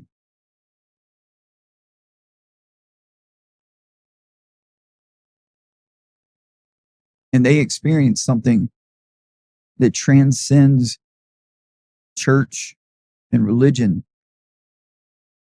They were once bound and now they're free. That's what actually matters. Humility and teachability comes from a place of hunger and not knowing the answers, but hungry for the solution. And Jesus is the solution. And those youth experienced something that a lot of adults have not experienced. And one of the warnings I gave to the youth on our way back from the retreat, the camp, I said that don't let your parents put your fire out. And I also gave a warning, don't come back trying to change anybody, especially if you're not willing to do chores, because that's your fruit. So as this transition happened, get back to you, like as this transition happened, like we gathered in my house to heal, and we really didn't even talk about it anymore. We talked about it for a little bit, but we were like, okay, let's move on. I didn't want to be a church. Wasn't even a consideration. I just wanted to keep meeting, and all of it continued, and it really hasn't stopped. But somehow along the way, those same spirits kept creeping in. Yeah. Religion and Jezebel to stop what can't be stopped. And I look at the fruit of you guys that are with us, and I'm like, it was all worth it. And then you've seen the prophetic words that we've given in previous episodes. And the first word I received after that is, you've been rejected right into the will of God. And so I look back and I have no animosity. I have no negative emotions. It's just that this first time even talking about it like this, but like I genuinely love every person in that church. I saw one of the youth the other day and he wanted to punch me. And I'm like, you're still holding on. This is 4 years ago. You're still holding on to that. Dude, you were the fruit of that ministry. And it just happened to be on accident. 3 other people saw him in the same week or two. And I just feel like the seeds that have been planted are going to remain because we've experienced something that nobody else can take from us. Okay, so that was a big shift in it. So in your walk right now, what are you experiencing as far as like after this transition happened? What are you experiencing with the Lord? After this transition, like I'm getting closer to the Lord, but I'm still struggling with the same sin. Like I'm still struggling with the pornography and the masturbation, but I'm trying to get closer to the Lord, and I'm trying everything, like, and I'm just, at that point, I'm really just kind of seeking deliverance. because I'm like, I went through the deliverance, but I'm still struggling with it. So I'm like, I guess it didn't work. So I guess like I need more deliverance. So I need this, I need that. I'm looking at that. And then it gets to a point finally where it's like, I know, in the spirit, I knew you kind of like, you figured it out that I was seeking the deliverance thing, and you wouldn't give it to me at all. Like you wouldn't entertain it. You wouldn't nothing. I would send you text. You wouldn't answer them. And thank God you didn't. That's right. So, I forgot about that. So you started realizing that. So you wouldn't answer me. You wouldn't do anything. So like, I was like, all right, I'm done. Like he's not giving me what I want. I'm not getting deliverance. I'm done. I'm going to pull out. So I slowly started pulling out. And then. So that's a really important observation. So when the pendulum swings and we encounter deliverance, we can go after the demons, and we can look at our lives as deliverance being a quick fix. Yeah. Not discipline, not relationship, but that's the button that needs to be hit so that you can walk in freedom. But that's not always the case. Yeah. So I see this with a lot of deliverance ministry. So you got people that aren't willing, that want deliverance but don't want Jesus. They want deliverance, but they don't want discipline. And so what they end up doing is they prostitute out that part of Jesus, which is the hand of God, the finger of God that casts out demons. Yeah. And when that happens, if it works, you're good, generally not even thinking about Jesus anymore. But if it doesn't, you're thinking that this stuff isn't real. Yeah. So the problem with certain ministries that are built on deliverance is what happens when it doesn't work. Yeah. Not the way that you expect. All right. So I intentionally, by the unction of the Spirit, withhold doing deliverance on you. Right. And so that calls you to retreat. Yeah. I get offended because I'm like, he's not giving me what I want. So like, I'm going to pull away. Like I'm done. Yeah. And then I remember like, it's probably a week or two. And like, at the time learning now, it's like, y'all were going through like all kinds of stuff because I was gone. Like y'all were seeing all kinds of things with me being gone and all that. But I'm like just fully pulling away. Because you're at school right now, right? Yeah. I'm still at so high you're school. Okay. Never mind. Okay. Yeah. You're not at college yet, because that was a real deep one. Okay. Yeah, that was a different. I didn't even hear about this one. Yeah, no, go. So, you're good. You're good. Might be knowledge on that one. But going through that point, it was like, I remember going, because I got allergy shots at the time. So I was going to do that. And I was starting to realize like I was completely flipping back. Like I was getting angry again. Like I was getting irritable, like depression, like just not wanting to be here. Stuff like that was coming back. And I'm like, crap, like I'm not. And I text you and I was like, hey, all this stuff is coming back. And I'm like, I don't know why it's coming back. And that's what I text you. And you barely said anything, but the one thing you said is, I don't have much. This is all I have for you. And you sent me a verse that the Lord gave you. And it was Revelations. It was, I will remove your lampstand from the church. Oh, well, well. So I was like, I'll be back Sunday. I'll be right back in my seat. I'll tune right back in. So that was my pulling away. And you said that. And I was like, all right, it's my fault. Like, that was basically like, all right, this is my own problem now. So I'm like, I'm back. Yeah. All right. So then you're back. Talk to me through that. God, that's when I really like truly started locking in. Like I took it seriously, because I think around that time is when we went to that conference at the altar when I came back. And that's kind of like really when a fire got lit under me, because that's when I went on my week fast in high school, and I did that. And that's when like it felt like everything shifted for me. It was like, that's when I really feel like I encountered the Lord. Like a lot of stuff in my life shifted. That felt like the big, like, I don't even have words for it. It was like, that felt like the point in my life where everything shifted and I fully locked in was after that fast. So then now are you getting close to graduating now? Or? I think I'm like 16, 17. Okay. I'm around there. I'm getting close. I think maybe junior year or senior year. I think probably junior year around this time, actually. So you're locked in, and we're transitioning from my house to a gun shop. Are you? Yeah. And then we go back into my garage. Were you there? Yeah, I was after that. There was one point I think I pulled out, which I think was the garage. I think that's around when I pulled out, because I don't remember any of some of the stuff that went down there. Yeah. I wasn't there for that part. So I had to get filled in on the back end of that. Yeah. So I think that's when I started running, was that transition. Yep. So then now you're getting close to graduating. You're playing football. We're watching you play football and you're stepping into a transition, like a big transition. What were you wrestling with then? Did you have offers from college? Did you were you? Yeah. The only offer I had was from the school that I went to. Is like, I was like, what is it called when you send in applications to other schools and all that? But I was emailing coaches and I wasn't getting anything back. But there was one school that actually came to the school and talked to us, me and like 4 other guys from the team. And they like, hey, we're want you guys to play. Like, we're D3, so it's not like D1 or D2. You don't get like scholarship or anything, but we'll give you guys the opportunity to play. And at the time, I was talking to the Lord, I was like, Lord, like, where do you want me to go? Like, what do you want me to do? Because in my like fleshly, I was like, I just want to make money. Like, I was like, I want to do engineering just to make a lot of money and just to sustain myself and stuff like that. And then I was finally like, after that, I was like, Lord, I just want to do what you want me to do. Like, I just want to fully do what you want me to do. I don't care what it looks like. I don't care where I go. And I'm literally sitting there, I'm fasting about it and I'm praying about it. And it's like I think it's the second day into the praying and fasting. And I'm sitting there with like in my bed praying. And I'm like, Lord, where do you want me to go? My grandma walks in and she brings me an acceptance letter from the school that came to the college with football. And Lord was like, this is where I want you to go. And he kind of told me like the degree that that he wanted me to do into. Yeah. So that was how that happened. So then we get together and do a send off, right? Yeah. Let's watch part of your testimony from that. If you have it, if you don't have it, it's cool. Just the part that the part that'll make me manifest. Yes. So his family came to his sending off, and it was really, let me just look at this. I absolutely love Noah's family. Like his mom is one of my favorite people. And the reason I say that is because she's always been she's been hungry, but in and out. Like I genuinely feel like the Lord loves her so much, and that some of the things that Noah's having to go through is for her deliverance, not just for him.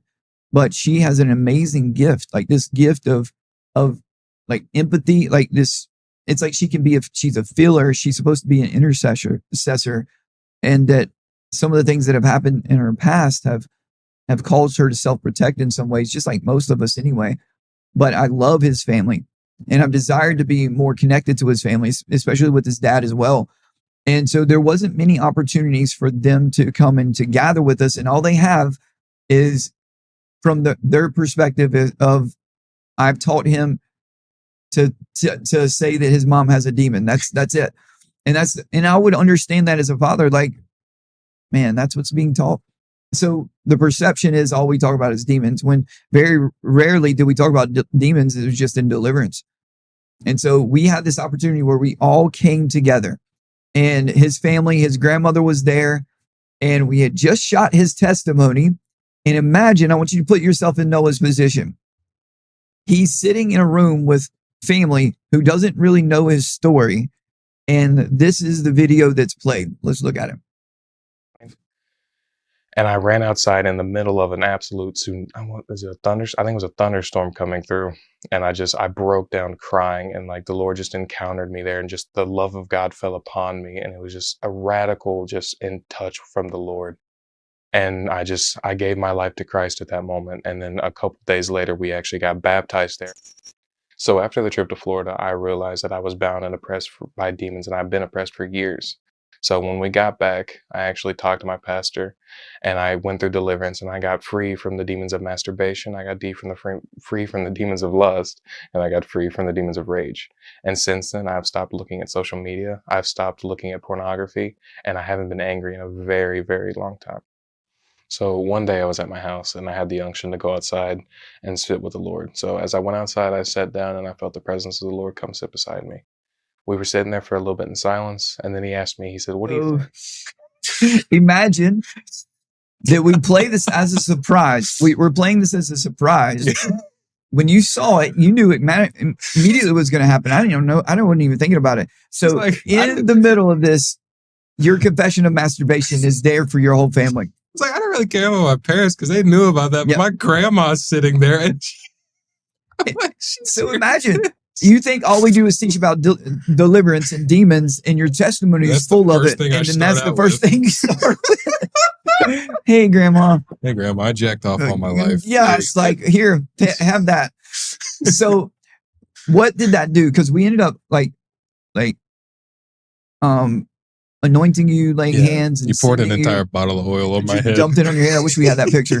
So we did that, and your parents got to see the love that the body had for you. And I feel like that was one of the greatest seeds that we planted. We did a hot seat with you, and we got to just pour the love of the Father over you, and affirm you, and to just for your parents to get to see that. and there was something that was sweetly just laid there for them to see. And so we sent you off. You went to college. Yeah. What was college like? It was wild. It was like for the first like probably month. Because you were on fire. Yeah, I was When you really first good. went, yep. Like I was on fire. I was talking to you like constantly. I was like keeping in touch with you, and I was like, "This is cool." Like you would give me a word that there was going to be a guy there that was going to like seek me out, and so that kind of like what happened to you. And like the first week I was there was a dude on the football team called Preach. Mhm. He immediately sought me out. He was like, "Something's different about you," something like that. And I remember after one practice, I actually got to walk him through deliverance. Because he was going through some stuff, and it was like his eyes were open to that finally. So like he was leading a ministry on campus.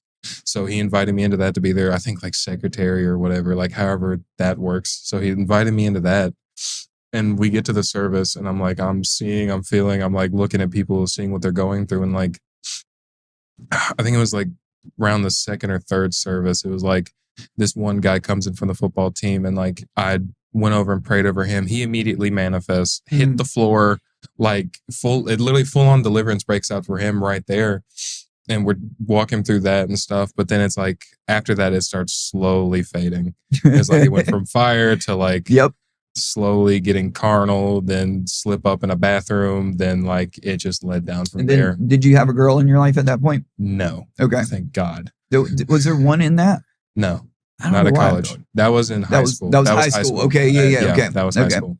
So then so in that, what caused the slow fade? Was it just life, the experience of college? It was the experience of college and not fully staying locked in. It was like when I first got there, I was staying locked in with the live streams, staying locked in with that. And then I slowly stopped watching the live streams. Then I stopped talking to people. Yeah. I started like Especially slowly. with Braden. Yeah. Yep.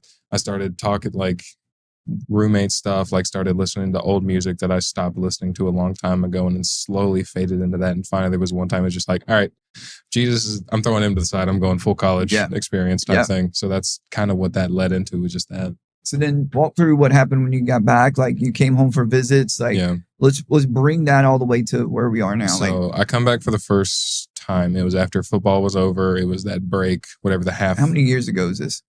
Like this is about more than about 1.5 years ago now. All right, cool. So we're getting up to that point. Come back the first time, I work with my cousin at his machine shop, and I'm just kind of doing that. I'm just still like out. I'm in the body, but I'm like still just kind of halfway there. I'm still doing that. Then I go back. Then I come back, and before I come back, it was Braden's wedding. I'd come back on that second semester. I came back for Braden's wedding, and I was helping Christian set up some stuff. And I heard the Lord say, when you come back, you're going to help Christian on the next break. And I'm like, okay, cool. And I told Christian at the wedding, I was like, dude, I'm going to be on your hip this summer. Like, I'm going to be right on you the whole time. And I come back, and after that year was over, and I come back and I start working with him, and I start doing all that stuff. And finally it gets to a point where I'm like, this is what I'm supposed to be doing. Like, I'm not supposed to go back.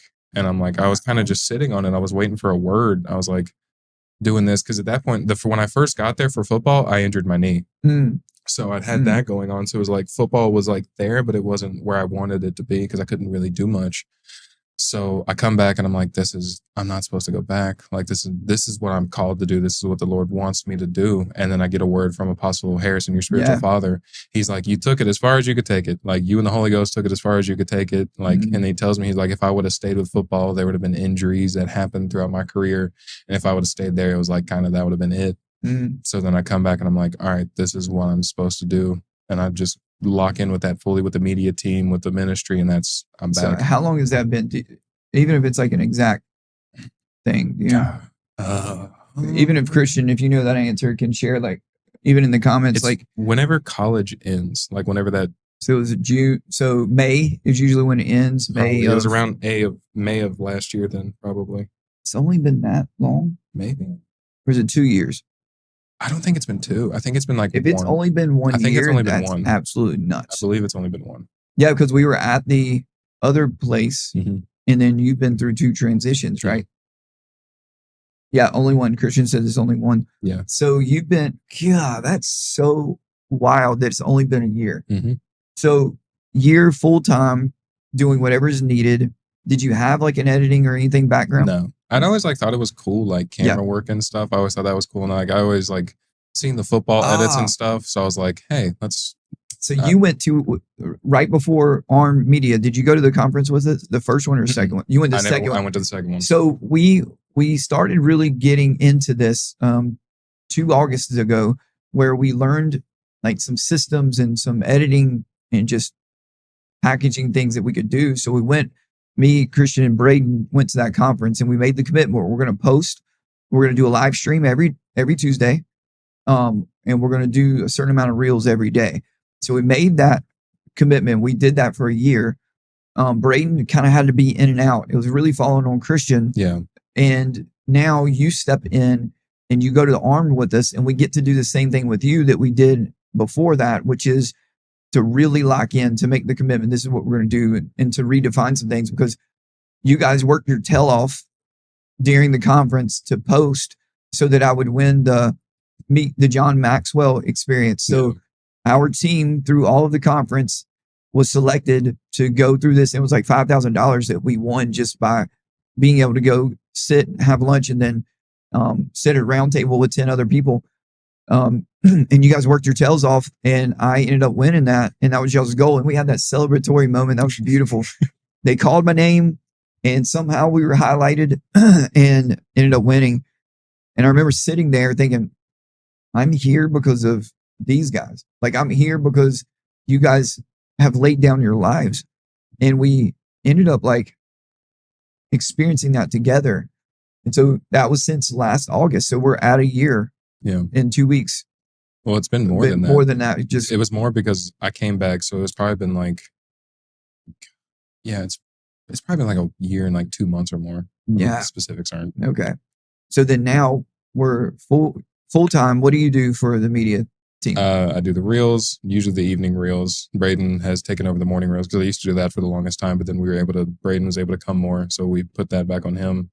So I do all the evening reels. I do the services for service. I do control all the live streaming. Like Christian and Braden usually do the changer. I do all the technical stuff on the computer, like flipping you in and out, mics and stuff like that. Yeah. So that's what I do.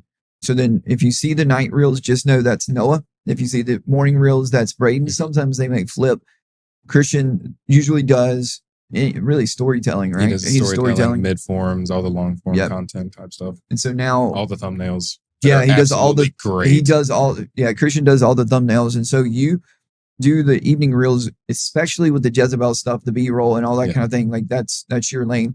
So in this, like, what have you seen the Lord do, whether through you, around you? Like, what's been the fruit for you making that decision to stay and not go back to school? It's like, because the thing about the decision was like, I knew I wasn't going to get paid. So I was like, I was kind of in. I was like, well, Lord, I kind of got to rely on you. And at the beginning, I was kind of like relying on my parents and stuff, like asking them for a lot of stuff and all that. And then it got to a point where it's like, I can't do that. It's like, I can't rely on them. I can't ask people for it. So I finally was like, Lord, I'm leaning in on you. Like, I'm fully leaning in on you. And I think it was like right after we got the word from Apostle Harrison about the sowing and reaping. It may have been the second time he taught, and like it hit me. Like, it really hit me. And I was like, I'm going all in on that. So I started sowing like crazy because I'm like, I had no income, but somehow every week my gas tank was full. Yeah. I would sow a seed. The next day it would fully come in. I'd have a full tank of gas. It was like wild. You drive a big truck. Yeah. Diesel truck. So that thing takes a good bit. Yeah. So it was like every single week I was constantly getting supplied. Like anytime I needed something, I'd sow a seed. The money would come in for it. I could do it. It was like he was constantly providing for it every single time. It was like there hasn't been a time where I needed it. It may have come down to the absolute last second, but it always came in. Yeah. It was like every single time he's been there to provide everything I needed. It's even dates, right? Huh? Even for dates, right? That too. So let's call out the void stares back. Alyssa they have been seeing each other during this process. And so seeing them walk this journey of faith just by, leaning into it, it's been beautiful. So with this process, like as far as just media, even this, so just as a side note, everybody that's here, you're here because of his yes. Christian initiated it, Braden's in the middle of it, and Noah's like, we could not do what we're doing right now. Those of you, especially for the hour, like you're directly connected in the fruit for this from his yes, and for your faithfulness. And so now generally like you're deeply involved in everything. So now talk about your timeline of when things have to change. Oh, that? Yeah. Okay. So I think it's a by faith thing that we can communicate this. Yeah. Okay. Yeah. So you haven't had any responsibility just to take care of your gas, yeah, right? I haven't had any responsibilities. My parents have taken care of everything Yeah. literally the whole time I've been back, like food, all kinds of stuff. My grandma, I love my Nana so much. Like she's constantly like food. She's always got chips and queso at the house. She's always got my food at the house for me. Like I love that woman so much. But they've taken care of everything. Truck, they let me, because the truck's not even mine, it's in my dad's name. So that's his vehicle. He's let me use it. I've been taking care of it. Like, but if it needs work, he's had to do it because I haven't been able to do it.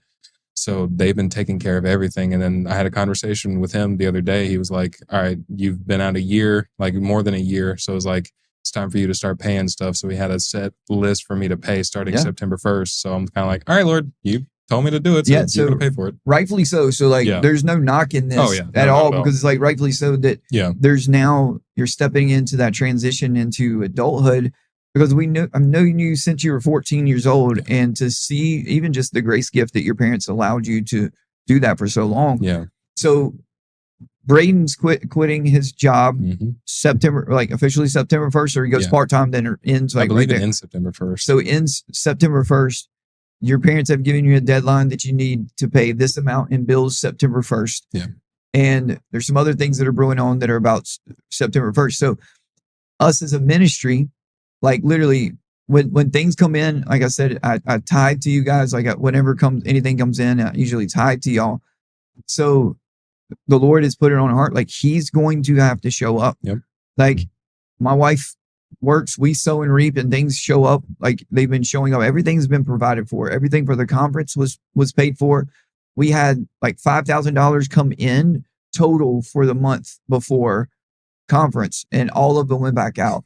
So somehow in our little ministry, we had that amount come in that it includes like sending you seed for gas and all this stuff. So $5,000 comes into this ministry and everything's paid for, and we haven't had to want for anything. With the thing with the gas too is like, I sowed a seed every single time I needed diesel. So I sowed a seed every single time. And they got to a point where I asked the Lord, I was like, okay, there was a week. I was like, what do I sow, Lord? He's like, you don't need to sow anymore. And I'm like, what are you talking about? What do you mean I don't need to sow anymore? He's like, you've been faithful. And I'm like, okay. And then every single time that started coming in, and it was like around right after that is when you had the conversation with me about that, about paying for my diesel. And I'm like, well, Lord, you were right. Yeah. Like, and it was crazy. And so then the other side of it is Christian sold his house.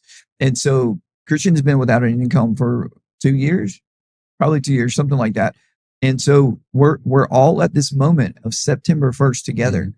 So he sold his house. He's been working through that. You didn't go to school. Braden is officially stopping his employment, but he's also they're having a baby. So Kristen is his wife. Those that watched the interview last week.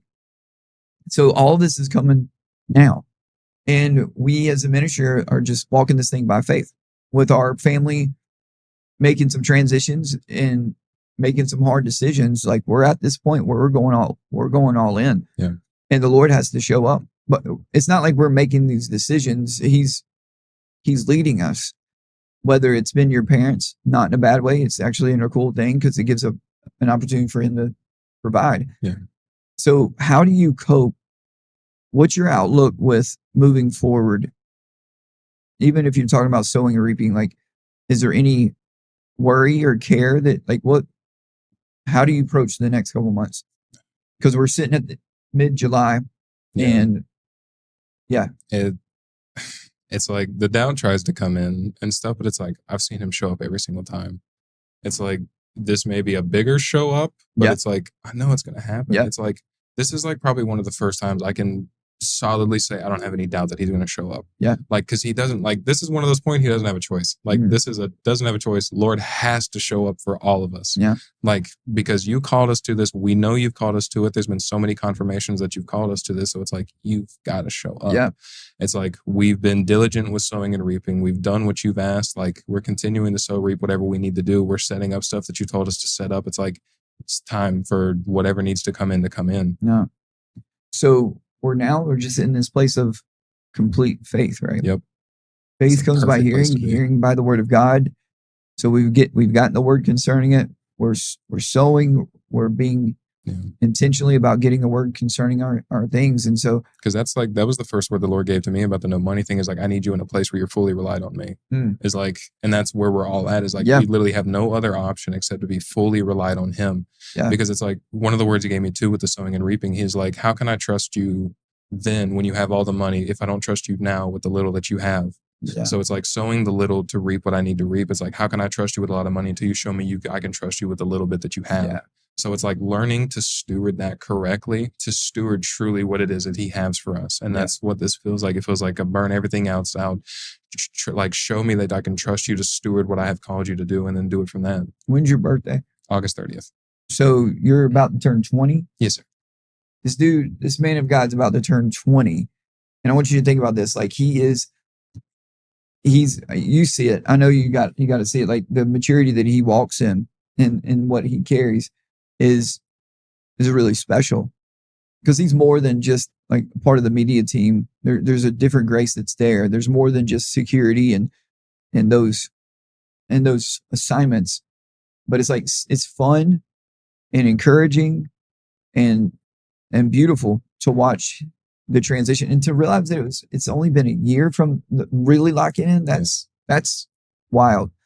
So why don't you just kind of sum some things up? Like, let's pretend someone's struggling right now. And you can look at this camera right behind me. Like, somebody is in your place, so where you are.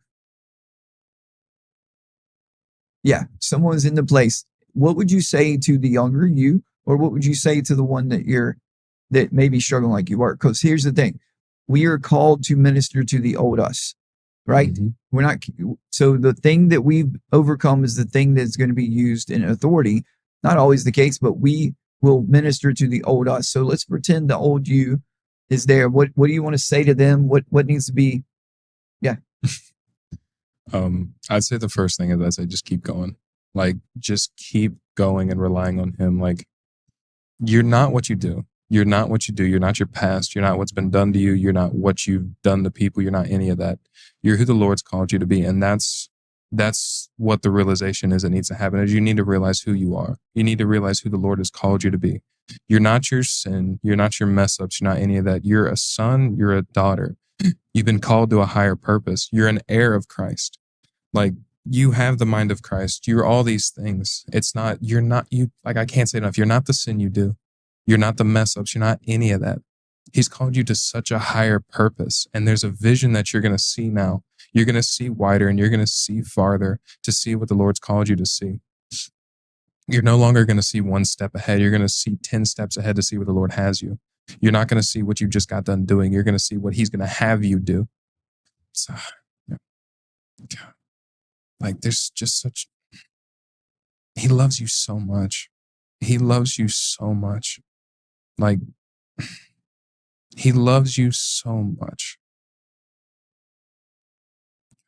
Can I flow? Is that okay? Yeah, that's what. Okay. I feel like I'm talking to a single person. That's why I'm like. Now you know how I feel sometimes. Dando ode masteto una esinde inishtu sandara fansunda ste consundadai. Kendo. You're not that thing you just got done doing. You are not that thing you just got done doing. Kando ore masusanda etudun sansanda shando du sanda kaishteke. The Lord loves his children, and the people that are his true children, he corrects. Those are his legitimate children.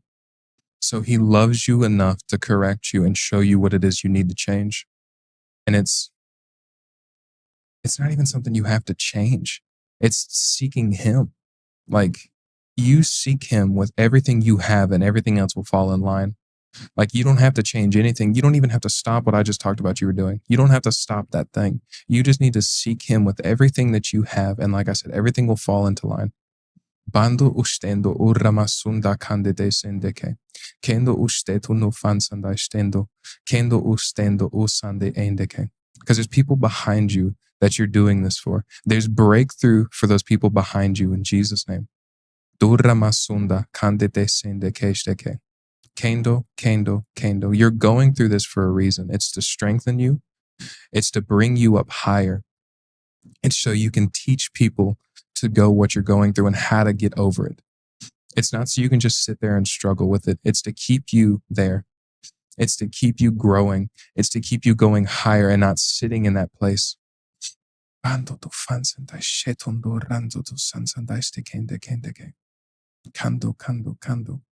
like, I heard it this morning when I was doing it. It's like sometimes we struggle with things to keep us closer to him.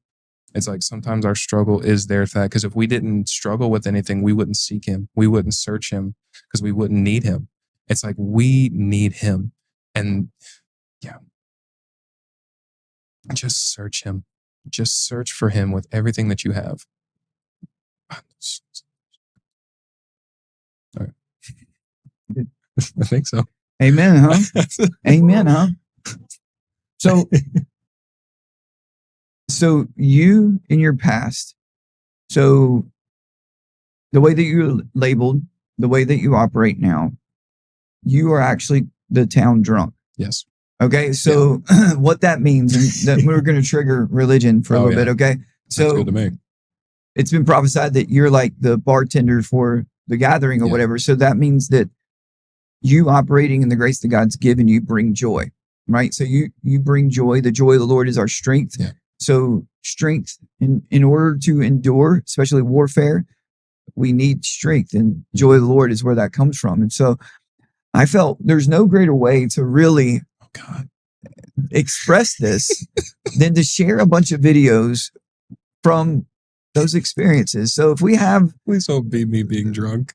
Any of those that are at the eye care facility that we have, we have those ministry opportunities, I'll let you flow, Christian. So whatever you want to do back there. Oh my gosh. Well, that's going to be fun. Guys, is that all the beans that's left? Oh no. You can all have a plate. You know, the same plate.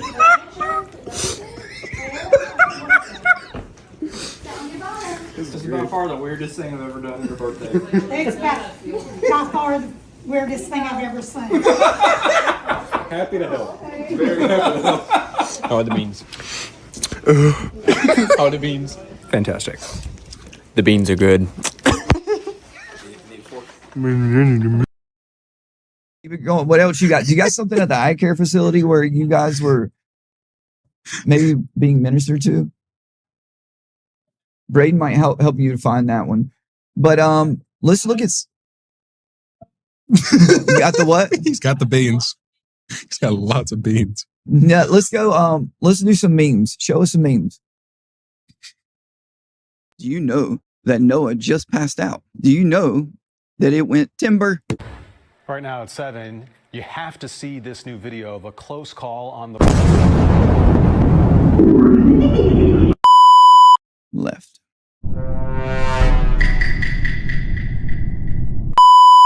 We got to get serious, guys. Got to get serious. Serious.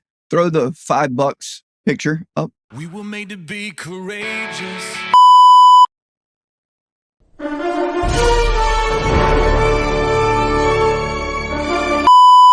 All right, so I'm not plugged in. Oh gosh!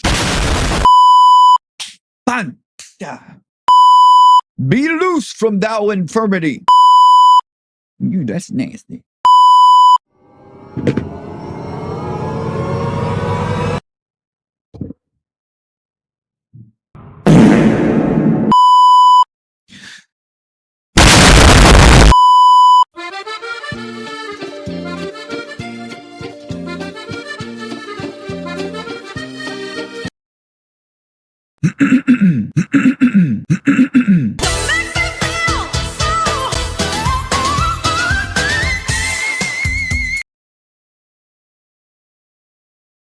Someone can be speaking to us, and we make a decision based upon what's been spoken.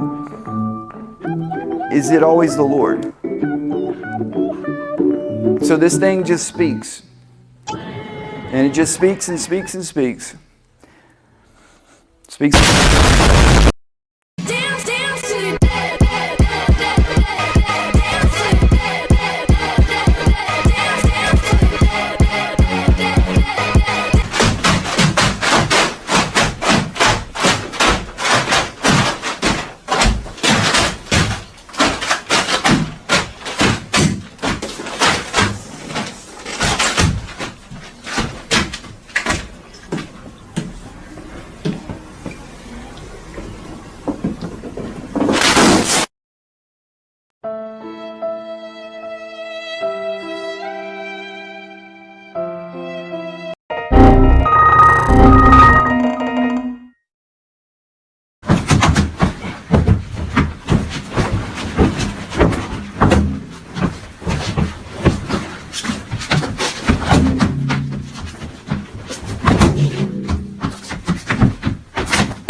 Did he say, is that it? Okay. So that's a great way to go out, because if you ever see any of that, it's Noah. Okay. It's Noah, and you can thank him for the joy that it brings. So he and Alyssa made one together. Do we have that one we can load? If not, it's okay. on the JD drive. Yeah. So we're going to end with this one. Okay. So is there anything you want to say? Are you good? I want to affirm you. Like, Yeah. I really want to affirm you. Like, I wanted to cry when you were talking about some of that stuff, because I knew who I followed in regards to you as the man of God you are, but I had no clue about that stuff. Like, you took an absolute high road that no one even knows that you took. And like, I want to thank you for that. Like, I was thinking about that as like, I thank God that he gave me to look at you. It's like, because I can truly look at you and say, I can represent you as you represent Christ. Like, I can imitate you as you imitate Christ. And I want to thank you for giving me that gift to be able to do that, to be able to look at every aspect of your life, even as far as I can see into it, is like, you do it in every single thing. Like, the Lord's in everything you do. And I want to thank you for that. Like, you taught me so much in things that I never knew could be. I just can't say thank you enough. Like, I love you so much. Love you too. Love you too. You showed me so much, and that the Lord can be in everything. And I want to publicly say thank you for everything, and thank you for the man of God that you are, and how you always go high, and how you do everything by the Lord's timing. Like, it means so much to be able to look at you and to follow you and to have you be my apostle. Like, that means so much to me, and I thank God like every day that he gave me you to be able to look up to you. Well, appreciate that. That was illegal. That was illegal. Oh, was it? Illegal. Listen, you minister to us all the time with here, so someone's got to turn it around eventually. Illegal. Tell me how I feel about that. No, I appreciate it. Like, I think the beauty in this whole thing is we're learning and growing together. Yeah. You know, like, it's been a hard transition for me personally, being a drug addicted missions pastor into a halfway addicted associate pastor to a youth pastor who didn't really have a covering. Now the transition to an apostle, which is controversial in and of itself, but those people that maybe aren't with us now still only could see me as a youth pastor. Yeah.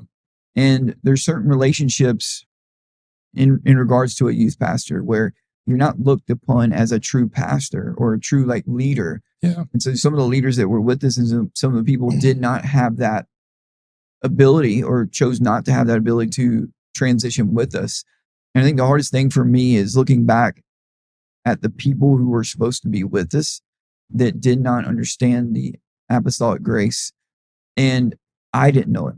So I didn't have light on it. I didn't want to be in this position as far as like an apostolic leader, like to be called an apostle. I've never asked you guys to call me that, but it's like every step of the way, he's put me in a situation where I didn't have a choice. I did not want to call a podcast The Recovering Baptist. The only thing I liked doing was the podcast called The Hour. Like, that was cool. But to call a podcast The Recovering Baptist, and then to talk as a prophetic assignment about Jezebel all the time, just this, look, I'm just going to confess it to you guys. I don't want to do that. But I will say this to you, that I will want to do whatever the Lord tells me to do and tells us to do. And now we're doing it together. And this concept of spiritual sons and spiritual daughters, this concept of what it is to father, even from a virtual standpoint, it's been really hard because I've had to lead without knowing. It's been by faith, knowing what's to come. It's like, how do you lead people when you don't have the full picture yet? How do you lead people when you're not fully manifesting freedom yourself? Yeah. Because there's things I'm going through that maybe people don't know about, but these guys know about it. But it's like the insecurity behind the closed doors that used to be there, and just having to face this media thing. I feel like my deliverance came from doing media. I feel like it came by having to be faced with a reality that I can't control. You came in on the back end of it. Christian got to see the manifestations that would happen after and during editing and all this kind of thing. But I've constantly had to be faced with fear. And it was either I run from it or face it. And I feel like God calls us into places where we don't have the answers and we've got to be dependent upon him. I think we're in more danger when we know everything that we're doing. Now, it doesn't mean we can't have insight, but I'm just thankful that I've got a radical group that have been through the process with me and some that are newer in the process with me to be able to see the anointing and not me. And because you don't put your trust in me, you put your trust in the Jesus in me.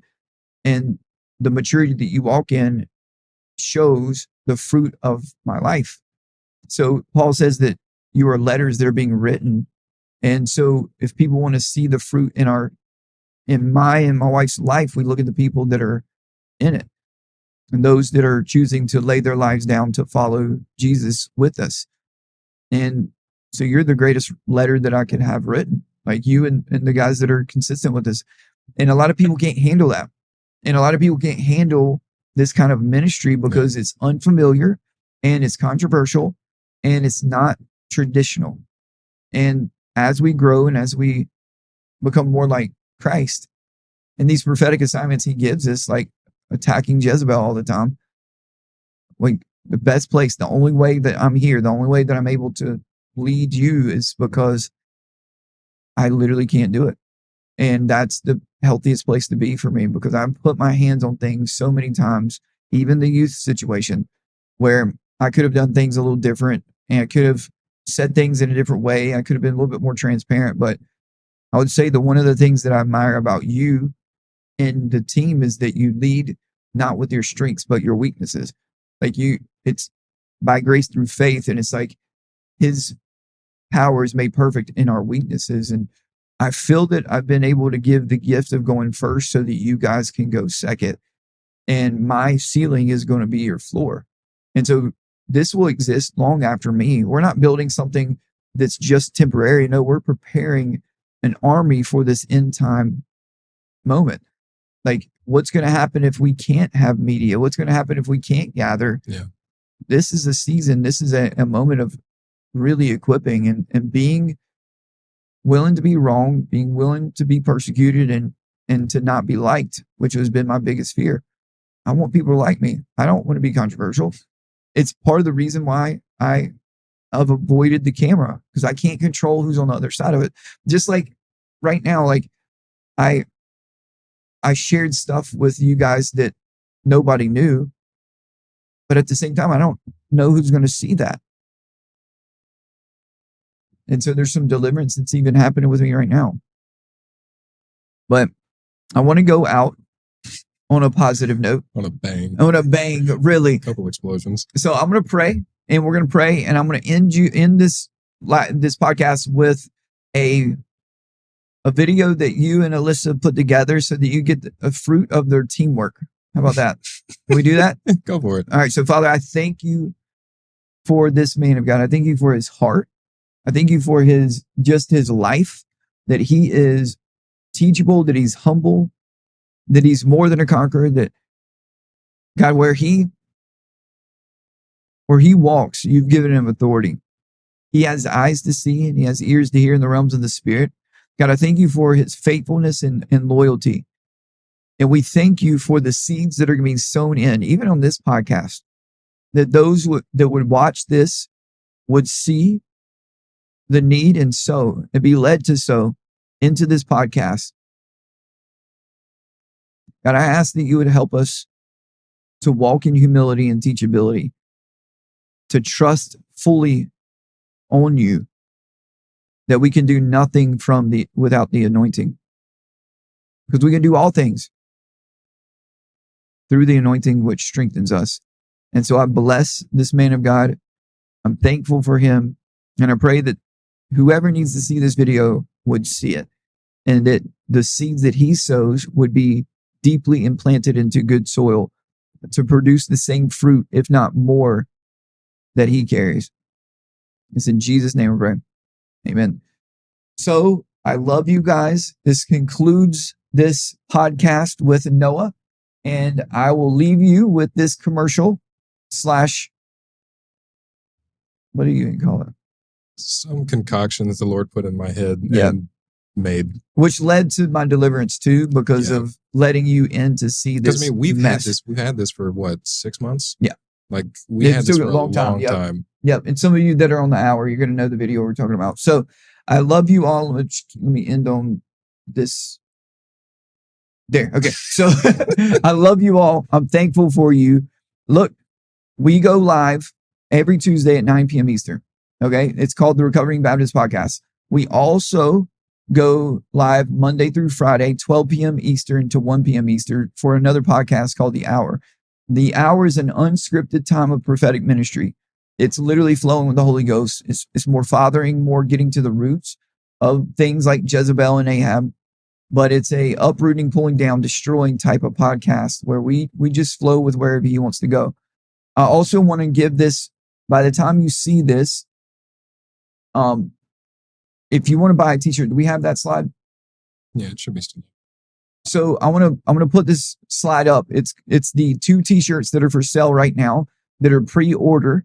We will get a couple extra to make sure that there's extra for those of you that will see this later.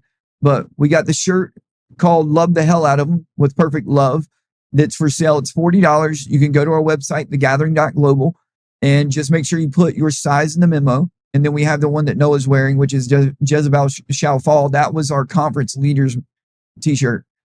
So you can sew into us by donating for the shirts. And once they close, which is the 21st, but you're going to see this later, we will officially take the orders, we'll submit it, and we'll mail everything back out. I also want you to just be in prayer for us for what another conference looks like. What does it look like as a ministry to take advantage of more virtual discipleship? Because looking towards November and possibly opening up our facilities to do another conference.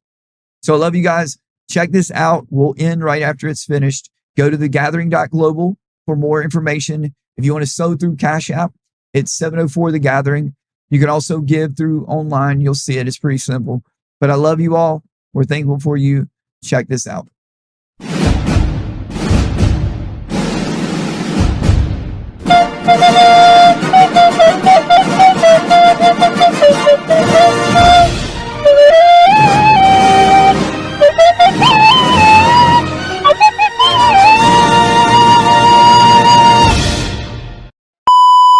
Hey, my name is Brian, and I have been castrated by Jezebel, and I like to take long walks on the beach.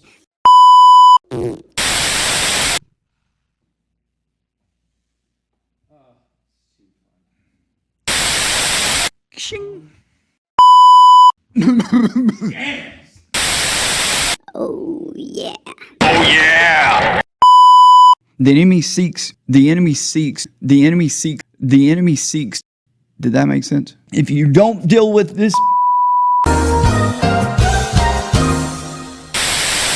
okay.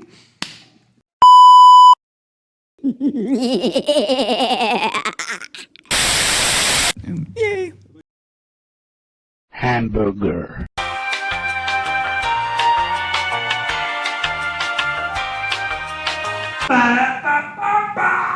Thank you for being a friend.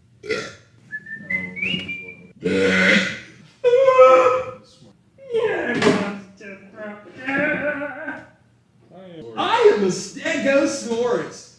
I am a stegosaurus.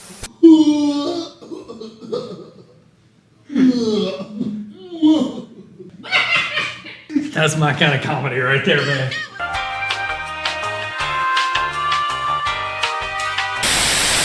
Cutting off the nuts of those around her. Dun dun dun, bum bum bum bum bum bum. All right, let's go to the next one.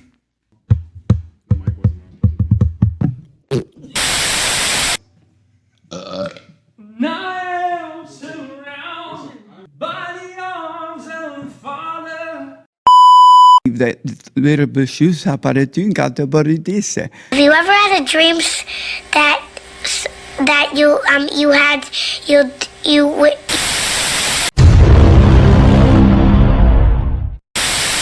Spirit of Jezebel. In the name of Jesus. comment more for more. Okay, dokie. I like jazz. You like jazz?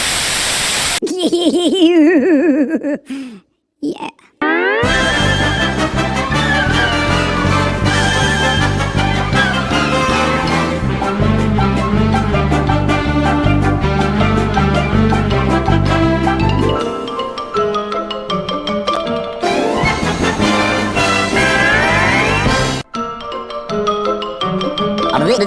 That's all, folks.